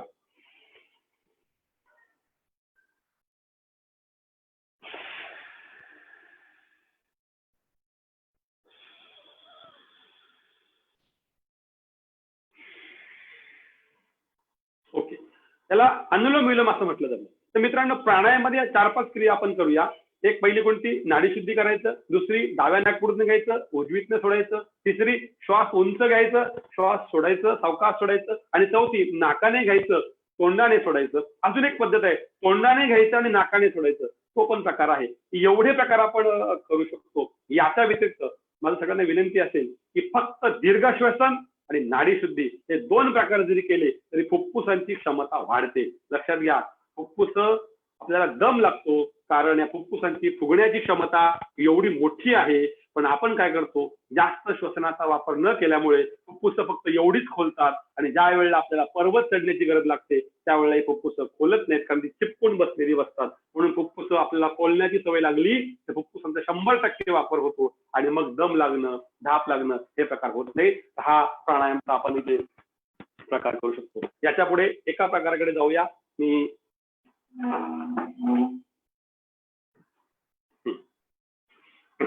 आता थोडस ओंकाराकडे जाऊया. मित्रांनो, ओंकार हा झालाच पाहिजे.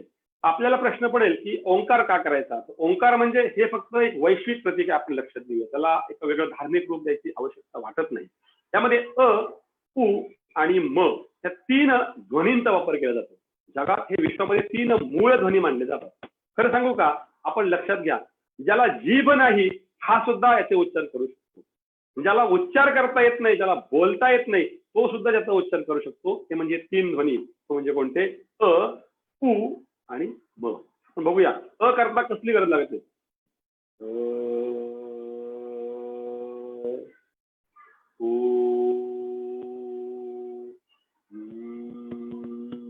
काय केलं, जिभेचा वापर केला का, नाही. तर आपला दिव्यांग बालक सुद्धा अशा प्रकारे ओंकारचा वापर करू शकणार आहे. आपले मुस्लिम बांधव आपण नीट लक्षात घेतलं तर ते सुद्धा एक शब्द वापरतात, म्हणजे म्हणतात आम्ही, हा शब्द, ह्या पवित्र शब्दाचा उच्चार ते करतात. ख्रिश्चन बांधव सुद्धा आपण जर पाहिले तर ते हा उच्चार करतात. म्हणजे आपण नीट पाहिलं तर धर्म जरी बदलले तरी जी पद्धत आहे ती साधारण सारखीची शास्त्रोक्त पद्धत. त्यामध्ये अ, उ आणि म तिघांचा उच्चार केला जातो. म्हणून ओम म्हणजे ओम असं नाही म्हणायचं, लक्षात घ्या. इथून निघतो, उ इथून निघतो आणि मग तोंडातून आणि नाकातून असा बाहेर पडतो. उच्चार करण्याची पद्धत वेगळी आहे, ती समजून घेऊया. ओंकार म्हणजे ओम असं नाही म्हणायचं, तर उ आणि म तिघांचा उच्चार आपला झाला पाहिजे. एकदा बघूया. श्वास पूर्ण भरायचा आणि ओमचा उच्चार आपण करायचा. श्वास भरूया.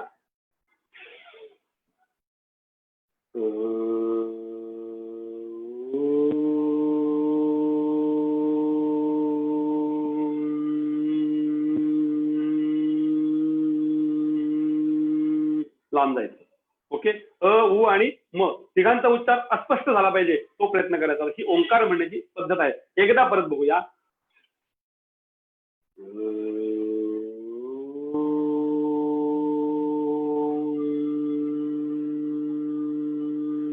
ओके.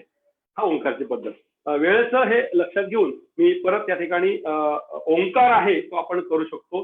हा ओंकार झाला पाहिजे. तर ओंकार, मुद्रा आणि याचा योग्य वापर कसा करता येईल याच्यावर मी थोडस आता बोललो. आता थोडस एक भाग आहे तो म्हणजे मुद्रा आहे. त्या मुद्रावर थोडस आपण जरा बोलणार आहोत.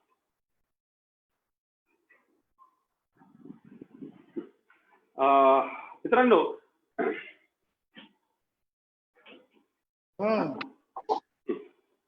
क्लिअर आहे? माझ्यापाशी अजून एक 10-12 मिनिटं आहेत साधारण, बरोबर आहे? तिथे मुद्रा आपण मित्रांनो समजून घेऊया. आता तुम्हाला प्रश्न पडला असेल मुद्रा म्हणजे नेमकं काय, तर आपल्या भारतीय संस्कृतीमध्ये मुद्रांचा जो शोध लागला ते आपण लक्षात घेऊया. जशी जशी घरामध्ये लाईटची बटन एका बाजूला असतात आणि बल्ब दुसरीकडे पेटतो, इकडे बटन दाबलं की बल्ब दुसरीकडे पेटत असतो. तशा प्रकारे आपल्या हातावर आणि आपल्या पायांवर हे सगळ्या प्रकारचे असे काही बटणं आहेत की ज्या बटनांवर शरीरातल्या सर्व अवयवांच्या क्रियांचं नियमन आणि नियंत्रण केलं जातं. हे हातावर आणि पायावर आहे. मग हे पंचमहाभूतांचं काम करतात. जसं बघूया आपण की अंगठा हे अग्नीचं प्रतीक आहे, तर्जनी हे वायूचं प्रतीक आहे, मध्यमा हे आकाशाचं प्रतीक आहे, अनामिका हे पृथ्वीचं प्रतीक आहे आणि कनिष्ठिका म्हणजे करांगुली म्हणतो आपण त्याला, हे जलाचं प्रतीक आहे. याच्यामध्ये हे 3 बोट वात, पित्त आणि कफ असे तिघांचं काय करतात, प्रतिनिधित्व करतात. त्या तिघांचा वापर करून म्हणजे काय करतो आपण, 2 जी महाभूत आहेत पंचमहाभूतांमधले दोघांना एकत्र जोडलं की जी तयार होते ती मुद्रा. किती प्रकारे आपण जोडू शकतो, तर मित्रांनो मुद्रा एवढ्या प्रभावी आहे की आपल्याला आश्चर्य वाटेल. तुम्हाला योगा नाही जमला, तुम्हाला श्वसनाचे 2-3 व्यायाम प्रकार केले आणि मुद्रा जरी केल्या तरी सुद्धा खूप होईल. मुद्रा काय काय काय उपयोग होतो बघा. पहिली मुद्रा कोणती तयार होते बघा, अंगठ्याचं जे वरचं टोक आहे ते आणि तर्जनीचं टोक या प्रकारे जोडलं, दोन्ही हातांनी जोडलं आणि अशा प्रकारे केलं, खाली ठेवायचं मांडीवर, अशा प्रकारे जर केलं तर ती मुद्रा होते ज्ञान मुद्रा. तिला ज्ञान मुद्रा म्हटलं जातं. अभ्यास करण्यासाठी, पूजा करण्यासाठी, ध्यानधारणा करण्यासाठी, त्याला मेडिटेशन म्हणतो आपण, या मुद्रेचा वापर होतो. याच्यामुळे तुम्ही याचा वापर करून जर थोडा उशीर बसलात, शांत झोप लागते, निद्रानाश कमी होतो, आत्मविश्वास वाढतो आणि टेन्शनचं प्रमाण आहे ते कमी होतं. ही झाली ज्ञानमुद्रा. आता गंमत इथेच बघूया. या तर्जनीला अंगठ्याच्या मुळाशी या ठिकाणी अशा प्रकारे जर टाकलं आणि अंगठा त्याच्यावर असा हलकेच दाबला आणि तिन्ही बोट सरळ केली, या प्रकारची जी मुद्रा होते तिला वायू मुद्रा असं म्हटलं जातं. मित्रांनो, अतिशय महत्वाची मुद्रा आहे. आपल्या दिव्यांग बालकांना किंवा आपल्याला सुद्धा तिचा खूप उपयोग आहे. कारण ही मुद्रा संधिवात, सांधेदुखी, गुडघेदुखी आणि अंगातले जे चमक भरणं किंवा जे प्रकारचे जे दुखणे आहेत, वेदना आहेत, त्या कमी करण्याचं काम या मुद्रेनं होतं. हे मुद्रा काय करते, तर या ठिकाणी जे अग्नीचं बोट आहे त्या अग्नीच्या बोटाच्या मुळाशी या ठिकाणी नाडी लागते, त्या ठिकाणी स्पर्श करते आणि त्यानंतर त्याच्यावर असा अंगठा टच केला की या प्रकारे 2 जे पंचमहाभूत आहेत ती एकत्र येतात आणि ही मुद्रा अशा प्रकारे जर आपण केली तर फायदा आपल्याला असा होतो की आपल्याला अंग दुखत असेल, तुम्ही कंटिन्यू फक्त कशाही बसा, कुठेही बसा, त्याला वेळेचं बंधन नाही, त्याला बैठकीचं बंधन नाही. तुम्ही घरात बसल्या बसल्या टीव्ही पाहता पाहता सुद्धा ही मुद्रा करू शकता. ही मुद्रा या त्या प्रकारे ताट बसायचं, मांडीवर हात ठेवायचे दोन्ही या पद्धतीने आणि करायचं. 10 मिनिटं वेळ लावायचा, 10 मिनिटं बसायचं. 10 मिनिटं मुद्रा केली तर आपले कमीत कमी महिनाभर करा. महिन्याभरानंतर तुम्हाला गुडघ्याचे, कमरेचे, मणक्याचे जे जे काही त्रास असतील ते त्रास कमी व्हायला आपोआप सुरुवात होते. हा खात्रीनं केलेला हा एक उपाय आहे. खूप चांगली मुद्रा आहे. आता लक्षात घ्या, पहिली मुद्रा काय केली आपण, तर्जनी सॉरी ज्ञानमुद्रा, तेच बोट खाली वाकवलं, हे बोट अंगठा वर ठेवला, कोणती मुद्रा झाली, वायू मुद्रा झाली. नंतर मग तिसरं बोट घ्या, तिसरं बोट या बोटाला टेकवलं, लक्षात घ्या ते बघा टच केलं, तिला आकाश मुद्रा असं म्हटलं जातं. हृदयविकार आणि ज्यांची हाडं कमजोर आहेत त्यांच्याकरता ही मुद्रा खूप कामाची आहे. तर हृदयविकारी व्यक्तींनी ही मुद्रा अवश्य करावी. ही आकाश मुद्रा आहे. काय लागतं बघा बरं त्याला, काही नाही. म्हणजे मध्यमा अंगठा लावला आणि शांतपणे हात ठेवले आणि छान बसून राहिलं की तुम्हाला खूप छान असा आराम त्या ठिकाणी मिळतो, हृदयाला आराम मिळतो. ही मुद्रा झाली आकाश मुद्रा झाली. आता तेच बोट पुन्हा खाली वाकवायचं, त्याच्यावर टच करायचं, ही मुद्रा होते शून्य मुद्रा. काय केलं आपण, मग अशी टच केलं होतं, ते बोट खाली लावलं आणि त्या ठिकाणी काय केलं, या पद्धतीने केलं, बोट सरळ ठेवली, ही झाली तुमची शून्य मुद्रा. ज्यांची कानदुखी आहे, बहिरेपणा ज्यांना आहे, अशा मुलांना किंवा अशा व्यक्तीला या मुद्रेचा खूप फायदा होतो. ऐकायला येत नाही पण कानाचे त्यांना त्रास होऊ शकतो, तर अंतर्गत कानाचा त्रास किंवा बहिरेपणा आहे त्या मुलांसाठी ही मुद्रा अतिशय कामाची. मुद्रेचं नाव आहे शून्य मुद्रा. ही 2 बोट संपली आपली. आता तिसरं बोट म्हणजे आपली अनामिका. अनामिका टच केली, या मुद्रेला म्हटलं जातं, अंगठ्याला टच केलं, ज्या मुद्रेला म्हटलं जातं पृथ्वी मुद्रा. ही पृथ्वी मुद्रा आपल्या शरीरातला अशक्तपणा कमी करतं, मानेमधली जखडण असते ती कमी करतं, अशी पृथ्वी मुद्रा आहे. ही सुद्धा आपण 5 ते 10 मिनिटं करू शकतो, ती करता येते. त्यानंतर हेच बोट खाली घेतलं, अंगठा या ठिकाणी लावला,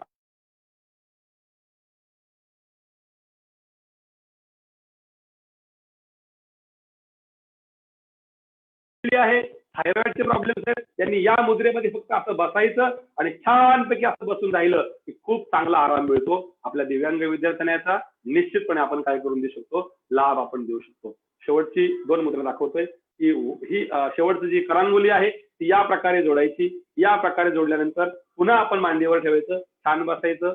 तिला म्हटलं जातं वरुण मुद्रा. ज्यांना त्वचा दोष आहेत, रक्तदोष आहेत, आपल्याकडचे अॅनिमियाचे काही स्टुडंट्स आहेत, अशा रक्तदोषाच्या विद्यार्थ्यांना सुद्धा या मुद्रेचा आपण काय करून देऊ शकतो, वापर करून देऊ शकतो. तिला म्हटलं जातं वरुण मुद्रा. आणि सगळ्यात शेवटची ती म्हणजे तीच शेवटचं बोट पुन्हा खाली टच करायचं, त्याच्यावर अंगठा ठेवायचा आणि असं बसायचं. तिला म्हटलं जातं जलोदर मुद्रा. शरीराला जर कुठल्या प्रकारची सूज आली असेल तर या मुद्रेनं 3 दिवसातच आपली सूज उतरायला काय होते, सुरुवात होते. अशा प्रकारच्या, आता तुम्हाला सांगतो, नावं विसरून जा, नावांचा विचार करू नका, फक्त एक करायचं, पहिलं बोट घ्यायचं, टच करायचं, ओके झालं. तेच बोट खाली टच करायचं, अंगठा ठेवायचा, दुसरी मुद्रा. नंतर दुसरा बोट अंगठा, तिसरी मुद्रा. खाली टेकवलं, अंगठा ठेवला, चौथी मुद्रा. 5वं बोट अंगठा, 5वी मुद्रा. अंगठा टेकवला, 6वी मुद्रा. 6वं बोट अंगठा आणि अंगठा टेकवला, 6वी मुद्रा. अशा ह्या मुद्रा फक्त करत राहायचं. आणि ओंकाराकरता वेगळा वेळ न देता फक्त काय करायचं, मी आपल्याला दाखवतोय. या ठिकाणी ही मुद्रा केली आणि केलं ओ ओके. तर यातून काय होणार आहे, या मुद्रेतून आपल्याला ओंकार पण होणार आहे आणि मुद्राही होणार आहे. त्याच वेळेला आपण श्वसनाचे व्यायाम पण करू शकतो. श्वास घ्यायचा आणि श्वास काय करायचा, सोडायचा. तर या आपण करू शकतो. एक मुद्रा आपल्याला सांगतोय, अतिशय आपत्कालीन व्यवस्थित सर्वांनी बघावी नीट, अशी माझी विनंती आहे. ही नीट समजून घ्या. ही मुद्रा आहे प्राणमुद्रा. ही प्राणमुद्रा आत्ताच्या कोविडच्या काळात मी नियमितपणे करतो, माझं पूर्ण कुटुंब नियमितपणे करतं. मुद्रा अशी आहे, शेवटची जी 2 बोटं आहेत त्याला अंगठा या प्रकारे काय करायचा, असा टच करायचा या प्रकारे, आणि बाकीची 2 बोटं सरळ ठेवायची आणि अशा स्थितीमध्ये बसायचं. तुम्ही 10 मिनिटं अशा स्थितीमध्ये बसलात, तुमची प्राणशक्ती वाढते, रोगप्रतिकारक शक्ती वाढते, चक्कर येण्याचं प्रमाण कमी होतं, वात आणि डोळ्यांचे आजार कमी व्हायला सुरुवात होते. याकरता ही आपल्याला प्राणमुद्रा म्हटली जाते. ही प्राणमुद्रा जर प्रत्येक मुलांनी जर केली तर आपल्या दिव्यांग विद्यार्थ्यांना, इतर विद्यार्थ्यांना सुद्धा त्याचा खूप चांगला फायदा होऊ शकणार आहे. आणि सगळ्यात शेवटची मुद्रा आता आपल्याला सांगतोय ती म्हणजे अपान वायू मुद्रा. मित्रांनो, कमीत कमी 7 ते 8 वेळा आपत्कालीन प्रसंगी ट्रेनिंगच्या वेळेला आलेला अटॅक सुद्धा आम्ही थांबवलेले आहेत. तर ते थांबवण्याचं काम जी मुद्रा करते तिला अपान वायू मुद्रा म्हणतात. सर्वांना माहिती असावी, ज्यांचा बीपी जास्त आहे, कमी आहे, ज्यांना हार्ट अटॅकचा त्रास आहे, त्यांनी मुद्रा शिकणं गरजेचं आहे. तिचा फक्त सराव करा. आलेला अटॅक तुम्हाला वाटलं, कसतरी वाटतंय, घाम फुटतंय, गरम होतंय, धाप लागले, थकल्यासारखं झालंय, ही मुद्रा करा. डोंगर चढायचं, ही मुद्रा करा. ही मुद्रा आहे अपान वायू मुद्रा. मुद्रा नीट समजून घ्या, फार महत्वाची मुद्रा आहे. हा जो अंगठा आहे ही तर्जनी आहे, अंगठ्याच्या मुळाशी ही तर्जनी या प्रकारे ठेवायची. सगळ्या मुद्रा दोन्ही हातांनी करायच्या. ही तर्जनी या ठिकाणी ठेवायची आणि दोन्ही बोटांना अंगठ्याने फक्त काय करायचं, असं टच करायचं. लक्षात घ्या, तर्जनी ठेवली, अंगठा ठेवला इथे, अंगठा या ठिकाणी दोन बोटांना लावला आणि या ठिकाणी. अशा प्रकारे ही मुद्रा आपण हातावर ठेवायची शांत. ही मुद्रा 3 ते 5 मिनिट करा. तुम्हाला मी गॅरंटीने सांगतो, ज्यावेळी बीपी वाढला, घाम सुटायला लागला, दम लागल्यासारखं झालं, मी स्वतः एकदा म्हणजे मी जवळपास MPSC मध्ये सुद्धा याचा वापर केलेला, एकदा अलिबागच्या ट्रेनिंगमध्ये वापर केलाय. आलेला अटॅकच्या माणसाचा अटॅक तात्काळ 1 मिनिटामध्ये थांबलाच पाहिजे. कारण ही अपानवायू मुद्रा काय करते, आपल्या शरीरातले जे रक्तप्रवाह आहे तो हृदयाकडे वेगाने नेते. म्हणून अटॅकला आल्यावर, जाणीव झाल्यावर सॉर्बिट्रेट नावाची जी गोळी दिली जाते, तिचं काम ही मुद्रा करते. पण याच्याकरता गोळीची गरज नाहीये. ही मुद्रा तुम्ही करा. तुम्ही आलेला अटॅक किंवा आलेल्या हृदयाची धडधड तात्काळ 1 मिनिटात थांबली पाहिजे. प्रयोग करा आणि मग सांगा अनुभव काय आहे तो. तर अशा सगळ्या मुद्रांचा वापर करता येतो. मित्रांनो, जवळपास 100च्या वर मुद्रा आहेत. आपण फक्त महत्वाच्या मुद्रा घेतल्या म्हणून काय सांगितलं की सगळ्या बोटांचा वापर करून करा. आणि आता सगळ्यात शेवटी मी शेवटच्या एका गोष्टीकडे जातोय, कारण वेळेचं बंधन माझ्याकडे आहे आणि ते वेळेचं बंधन 5च मिनिटामध्ये मी आपल्याशी बोलेल आणि मी काय करणार आहे, थांबणार आहे. इथे आता मी ज्या गोष्टीवर मित्रांनो बोलणार आहे ते म्हणजे इमर्जन्सी पॉइंट्स. मित्रांनो, फार महत्वाचे आहेत. आवाज येतोय? ओके. शेवटचे 9 पॉईंट सांगतोय. फार काळजीपूर्वक बघा, जे आपल्याला कामाला येणार आहे. आता आपण शाळेवर गेल्यावर आपले शिक्षक आहेत, विद्यार्थी आहेत, घरामध्ये आहेत. दिव्यांग विद्यार्थ्यांच्या संदर्भात आपल्याला बऱ्याचदा अशा अडचणींना सामोरं जावं लागतं, ज्याच्यामध्ये कोणत्या, की चक्कर येणं, फिट्स येणं, ज्याला म्हणतो खाली पडणं, दातखिळी बसणं, नाकामध्ये जेवताना अन्नाचे कण अटकणं, त्यानंतर हाय बीपी, लो बीपी, अंथरुणात लघवी करणं, अनेक प्रकार आहेत. या सगळ्या प्रकारांच्यावर मी अगदी नामी आणि नेमका उपाय सांगतोय. आपण करून पहा ज्या वेळी. कारण मी स्वतः कुठेही गेलो आपत्कालीन परिस्थितीमध्ये आणि मी हे सगळे उपाय वापरतो आणि खूप चांगला अनुभव आलाय की आलेला माणूस तात्काळ शुद्धीवर येतो. पहिला आहे, मुलाला जर अचानक बेशुद्ध पडला किंवा चक्कर आली तर काय करावं. सोप्पा आणि साधा उपाय सांगतो. उपाय बघून घ्या. आपला दिव्यांग विद्यार्थी असो, कोणताही विद्यार्थी असो किंवा कोणता माणूस असो, सरळ एकच करायचं. चक्कर आली, खाली पडला, बेशुद्ध पडला, एकच काम करायचं. पाठीवर झोपलेला असेल तर त्याला पाठीवर झोपल्यानंतर तसं ठेवायचं नाही. पहिली गोष्ट, त्याचे पाय काय करायचे, असे थोडेसे उंच करायचे. दुसरी गोष्ट, त्याला कानी असं करायचं, एका कानावर झोपवायचं. 2 गोष्टी करायच्या. पहिली प्राथमिक क्रिया. आणि लगेच काय करायचं, त्याच्या नाकाच्या खाली या ठिकाणी एक पॉइंट आहे. हा पॉइंट दाबायला सुरुवात करायचं. फक्त कसं करायचं बघा, क्लॉकवाईज, अँटी क्लॉकवाईज. मी चॅलेंज करून सांगतो की बेशुद्ध असलेला माणूस, जवळपास 90% बेशुद्ध पडलेली माणसं या अक्युप्रेशरनं, या प्रकारच्या याच्यानं तात्काळ शुद्धीवर येतात.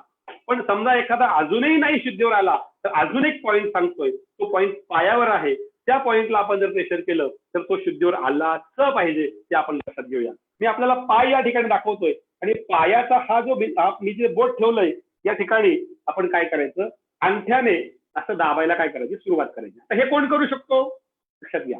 हा पॉइंट आहे तिथे, बरोबर 2 यांच्या घड्यांच्या बरोबर मध्यभागी हा पॉइंट आहे. या पॉइंटला तुम्ही एक 25-30 वेळा असं जर प्रेस केलं, दोन्ही पायांचे, दोन्ही हातांचे, दोन्ही पायांचे, मग सांगितलं या ठिकाणी आणि दोन्ही पायांचे, हे 2 पॉइंट असे की याच्या पॉइंटवर बेशुद्ध असलेला मुलगा असो, व्यक्ती असो, तात्काळ शुद्धीवर आलाच पाहिजे. इतका उत्तम प्रकारे करून बघा आणि मग सांगा. दुसरं आहे, अन्नकण खाताना श्वास नलिकेमध्ये अटकतात आणि घाबरल्यासारखं होतं. काय करावं बरं, सोपी आयडिया बघा. आणि मग तो दचकतो, घाबरतो आणि गुदमरल्यासारखं होतो. अन्नकण खाताना श्वास नलिकेमध्ये जर अटकला तर डाव्या हाताची जी करंगोली आहे ही बघा, त्याचे टिप्स म्हणजे काय, वरचा भाग आणि खालचा भाग या ठिकाणी पकडायचं आणि करंगलीचा भाग दाबायला सुरुवात करायची. तात्काळ त्याचा ठसक्यातून किंवा शिंकेतून ते बाहेर पडतो आणि तो मोकळा होतो, लगेच मोकळा होतो. दुसरी आपत्कालीन परिस्थिती. तिसरं आहे, कानामध्ये पाणी गेलं किंवा किडा गेला तर अशा वेळी मुलं काय करतात, कानात पेन्सिल जाते, किडा जातो, पाणी जातं. अशा वेळी मग वर्गामध्ये घाबरल्यासारखी अवस्था होते. तर अशा वेळी एक मोठा उपाय आहे, तो म्हणजे हा कानाची जी पाळी आहे, त्या कानाच्या पाळीच्या मी एक काढून बघतोय. कानाच्या पाळीच्या या ठिकाणी हा जो भाग आहे बघा, खोलगड भाग आहे, इथे पकडायचं आणि प्रेस करायला सुरुवात करायची. प्रेस केल्याबरोबर कानामधला किडा हा सुद्धा बाहेर पडतो. थोडंसं तिरकं करायचं आणि प्रेस करायचं, पाणी सुद्धा बाहेर पडतं आणि त्या स्थितीमधून मुलाला आपल्याला वाचवता येतं. चौथा आहे हृदयविकाराचा. आपल्याला हृदयविकाराची जर त्याला परिस्थिती असेल, तो जर हृदयविकार होत असेल तर हृदयविकार करताना आपल्याला काय करायचंय, डाव्या हाताची जी करंगली आहे ही करंगुली एखाद्याला हृदयविकार झटका आला, तडफड करायला लागला तर तात्काळ आपण लक्षात घेतलं की लक्षण जशी दिसत आहेत आपल्याला, छातीमध्ये घाबरल्यासारखं होतंय, फेस येतोय, एकच करायचं, त्या दोन्ही बाजूच्या टिप्स आहेत त्या आपल्या दातामध्ये दुसऱ्याने काय करायचं, जोरात दाबायचं, तो मुलगा तात्काळ काय होतो, बरा होतो. मी स्वतः केलेला उपाय आहे. अलिबागच्या प्रशिक्षणात एका केंद्र प्रमुखांना हा करताना उपाय मी केला होता. बघूया. टिप्स अशी आहे, याला टच करायचं आणि जोरात दाबायचं, नंबर 1. दुसरी गोष्ट, कधी लक्षात घ्या, कुठल्याही आपत्कालीन परिस्थितीमध्ये हाताचा जो अंगठा आहे त्या अंगठ्याच्या बाजूला लगेच घासायला आपली सुरुवात, तात्काळ सिद्धीवर येतो माणूस.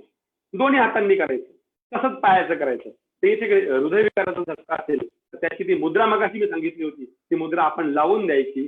नंतर काय करायचं, दोन्ही हातांनी प्रेस करायचं आणि तिसरी गोष्ट काय करायची, तर अंगठा करंगुळी डाव्या हाताची जोरात दाबायची. याच्याने त्याचा हृदयविकार तात्काळ थांबतो. पॅरालिसिस जर आपल्याला झटका येत असेल तर त्यावेळी आपण सगळ्या बोटांचे जे दोन्ही बाजूंचे जे टिप्स आहेत, म्हणजे ही बाजू आणि ही बाजू, ते पटापट दोघा जणांनी प्रेस करायला सुरुवात करायची. त्या झटक्यातून सुद्धा तो अंग आडवं करून असं जर कापत असेल त्यातून सुद्धा तो मुलगा काय होऊ शकतो, मोकळा होऊ शकतो. आता शेवटचे 3 सांगतोय ते म्हणजे लो बीपी आणि हाय बीपी. ज्याचा बीपी लो ची ज्याला सवय आहे अशा व्यक्तीचा बीपी जर अचानक लो झाला तर सरळ काय करायचं, मधलं जे बोट आहे त्या मधल्या बोटाच्या या ठिकाणी वरचा जो भाग आहे या ठिकाणी काय करायचं, दाबायला सुरुवात करायची. लगेच त्याचा बीपी काय होतं, लेवल येतो. करून बघा तुम्ही. दुसरा भाग आहे हाय बीपी. हाय बीपी जर असेल तर अनामिका, याचा जो वरचा भाग आहे या ठिकाणी काय करायचं, प्रेस करायचं. इथे प्रेस जर केलं तर लगेच त्याचा बीपी जो हाय असतो तो काय होतं, लेवलला येतो. म्हणजे लो असेल तर या ठिकाणी प्रेस करायचं आणि हाय असेल या ठिकाणी प्रेस करायचं. कोणी माणूस असू द्या, विद्यार्थी असू द्या, तात्काळ जागा होतो. आणि शेवटी एक की पॉईंट सांगतो आपल्याला, म्हणजे बऱ्याचशा विद्यार्थ्यांना अंथरुणामध्ये लघवी करायची सवय असते. मित्रांनो, अशा अंथरुणामध्ये लघवी करणाऱ्या विद्यार्थ्यांचं एक टीकात्मकाला सामोरं जावं लागतं. तर अशा विद्यार्थ्यांना एक उपाय करा की अशा विद्यार्थ्याला काय करायचं, करंगळीचा जो वरचा भाग आहे त्या विद्यार्थ्याला 3-4 वेळेला असं 50-50 वेळा या ठिकाणी दाबायला सुरुवात करायची आणि रात्री झोपताना पण दाबायचं. त्या दिवशी तो मुलगा शिव करतो का बघा अंथरुणामध्ये, आपल्या लक्षात येईल. खूप चांगला हा पॉईंट आहे. असे भरपूर पॉईंट्स आहेत मित्रांनो. अॅक्युप्रेशर मला बोलण्याकरता कमीत कमी 2 तासाचा कालावधी लागतो, पण याच्या थोडक्यात मी आपल्याला काय सांगितलं मित्रांनो, त्या सगळ्या पद्धती आहेत. त्या सगळ्या पद्धती काय सांगतात आपल्याला, तर योगिक पद्धती, यामध्ये अॅक्युप्रेशर आहे, चुंबक चिकित्सा आहे, प्राणायाम आहे, ओंकार आहे, योगा आहे, स्ट्रेचिंग आहे, सूर्यनमस्कार आहे. या सगळ्या पद्धती आपण आपल्या दिव्यांग विद्यार्थ्यांसाठी वापरल्या, माहिती करून घेतल्या तर निश्चितपणे आपल्या विद्यार्थ्याला आपण आपत्कालीन परिस्थितीमध्ये सुद्धा आपण काय करू शकतो, वाचवू शकतो, प्लस सपोर्ट करू शकतो. शेवटी 1च मिनिटात असं म्हणतो की एका विषयावर तो मुद्दा राहिला माझा, तो त्याला न्याय देता येत नाही मला वेळेचा अभावी, पण तो मुद्दा आहे की अंतर्मनाचा, म्हणजे मी 8 वर्ष ज्याच्यावर मी गेले प्रयोग करतोय, 100 पेक्षा जास्त प्रयोग सक्सेस झालेत. आपल्या पालकाच्या मनामध्ये, शिक्षकाच्या मनामध्ये जर न्यूनगंड असेल की हा मुलगा योग्य सुधारू शकत नाही, या मुलाचा आजार बरा होऊ शकत नाही, आयुष्यात कधीच तो आजार बरा होणार नाही, पण अंतर्मनाने सोडलेले त्या झरी असतात. पण पहिली गोष्ट सगळ्यांनी विचार करूया, अशक्य असं काहीच नाही, सर्व गोष्टी शक्य आहेत. पण कुठलंही संशोधन हे आधी मनाच्या पातळीवर साध्य होतं आणि नंतर मग ते प्रत्यक्ष साध्य होतं. पण मनाच्या पातळीवर प्रत्येक गोष्ट यशस्वी होऊ शकते. हा विचार आपण डोळ्यासमोर ठेवूया, तर आपला प्रत्येक विद्यार्थी आपल्याला समावेशी शिक्षणाच्या अंतर्गत आपण त्याला साध्य करू शकतो असं मला वाटतं. मित्रांनो, जवळपास तासभर त्या सगळ्या विषयांवर चर्चा करतो. मला कल्पना आहे इथे फक्त आजचा माझा उद्देश हाच होता की योगिक पद्धतींचा आपल्याला कसा उपयोग करता येऊ शकतो याचा परिचय करून देणं. त्यामुळे मी फक्त परिचयात्मक थोड्याशा महत्वाच्या गोष्टी आपल्यापर्यंत सादर केलेल्या आहेत. त्या गोष्टींचा आपण सखोल अभ्यास करावा. माझी सर्व समावेशी शिक्षणमध्ये सर्व माझ्या मित्रांना अशी विनंती आहे, तुम्हाला या संदर्भात कधी जर काही मदत लागली निश्चितपणे मला सांगावं. आपण या ठिकाणी प्रयोग करून अशा विद्यार्थ्यांना मग घरी करा, शाळेत करा, समाजात कुठेही करा, प्रयोग करून पहा. विद्यार्थ्यांमध्ये खूप चांगले. मी एका आपल्या साधारण व्यक्तीच्या मुलाचं ऑटिझमच्या विषयामध्ये मनाचा वापर करून न घडलेली गोष्ट, ऑटिझम असलेल्या विद्यार्थ्याचं अचानक 15 दिवसामध्ये खूप चांगले बदल झाले. अशा बऱ्याचशा विद्यार्थ्यांवर माझे स्वतःचे प्रयोग चालू आहेत आणि मी प्रयोग करत आहे. पुन्हा एकदा भेटल्यावर आपण शेअरिंग करू. वेळ थोडासा जास्त घेतल्याबद्दल क्षमस्व, परंतु योगिक क्रिया आपण सगळ्यांनी समजून घेतल्यात, ऐकल्यात, त्याबद्दल मी आपल्याला धन्यवाद देतो.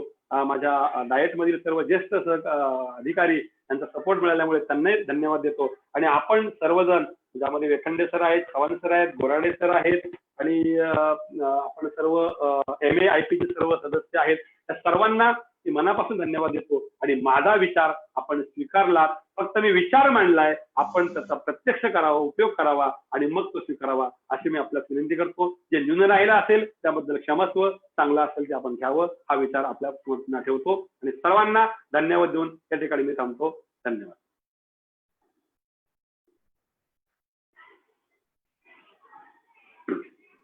प्रश्न घ्या उमेश सर, काही असतील.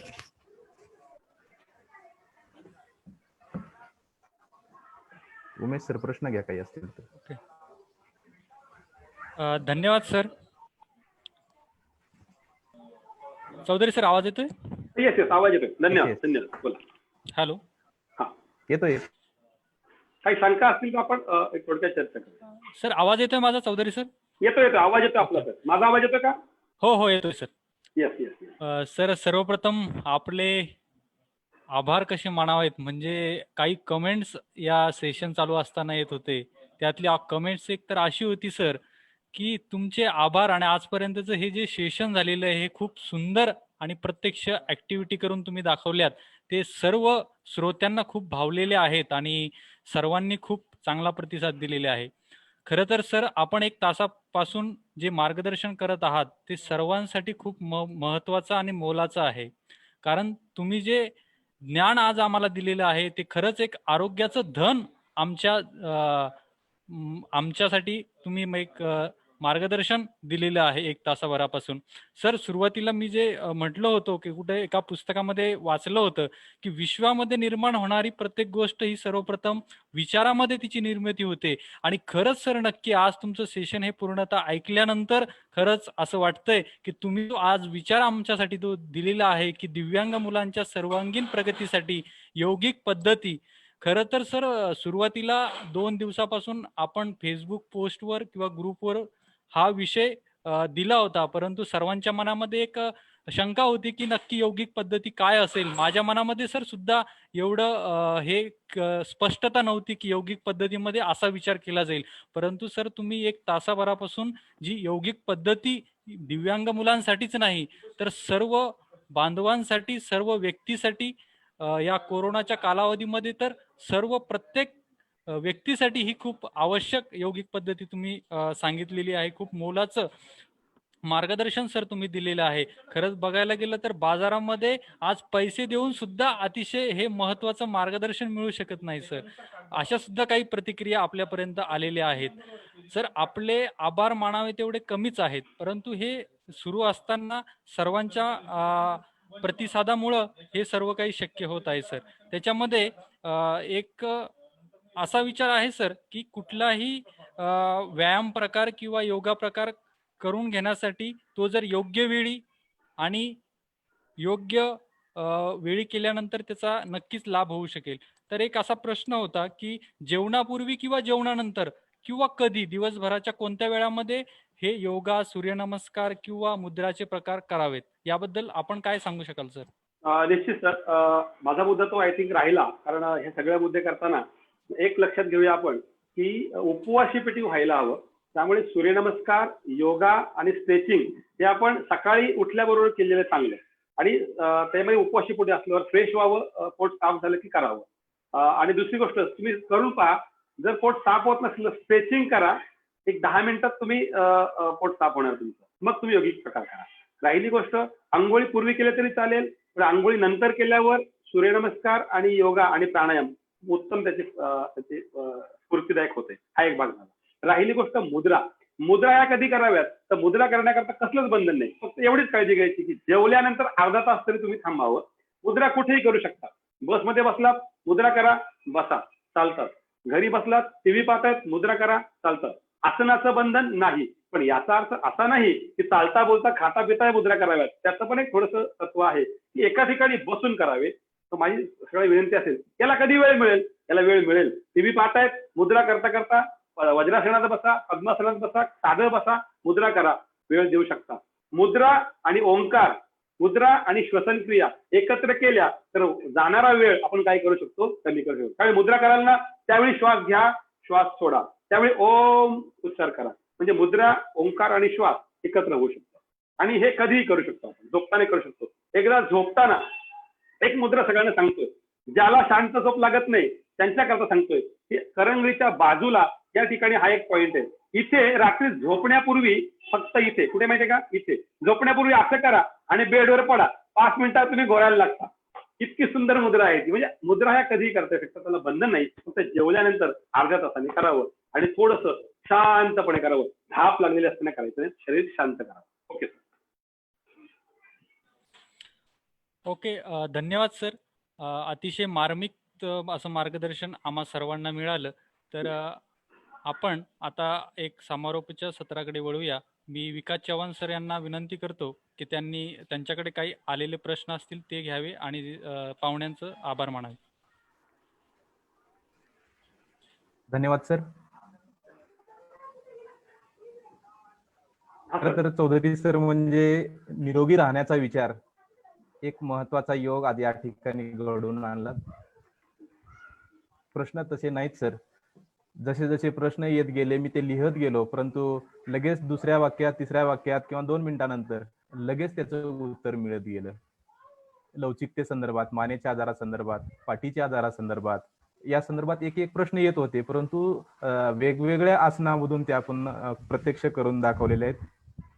महाराष्ट्र समावेशित शिक्षण व्यावसायिक संघाच्या वतीनं आज हे 7वं पुष्प गुंफण्यासाठी आज डॉक्टर दिनेश चौधरी सरांचा आमच्या सोबत योग आला. खरं तर खूप महत्वाचा आहे.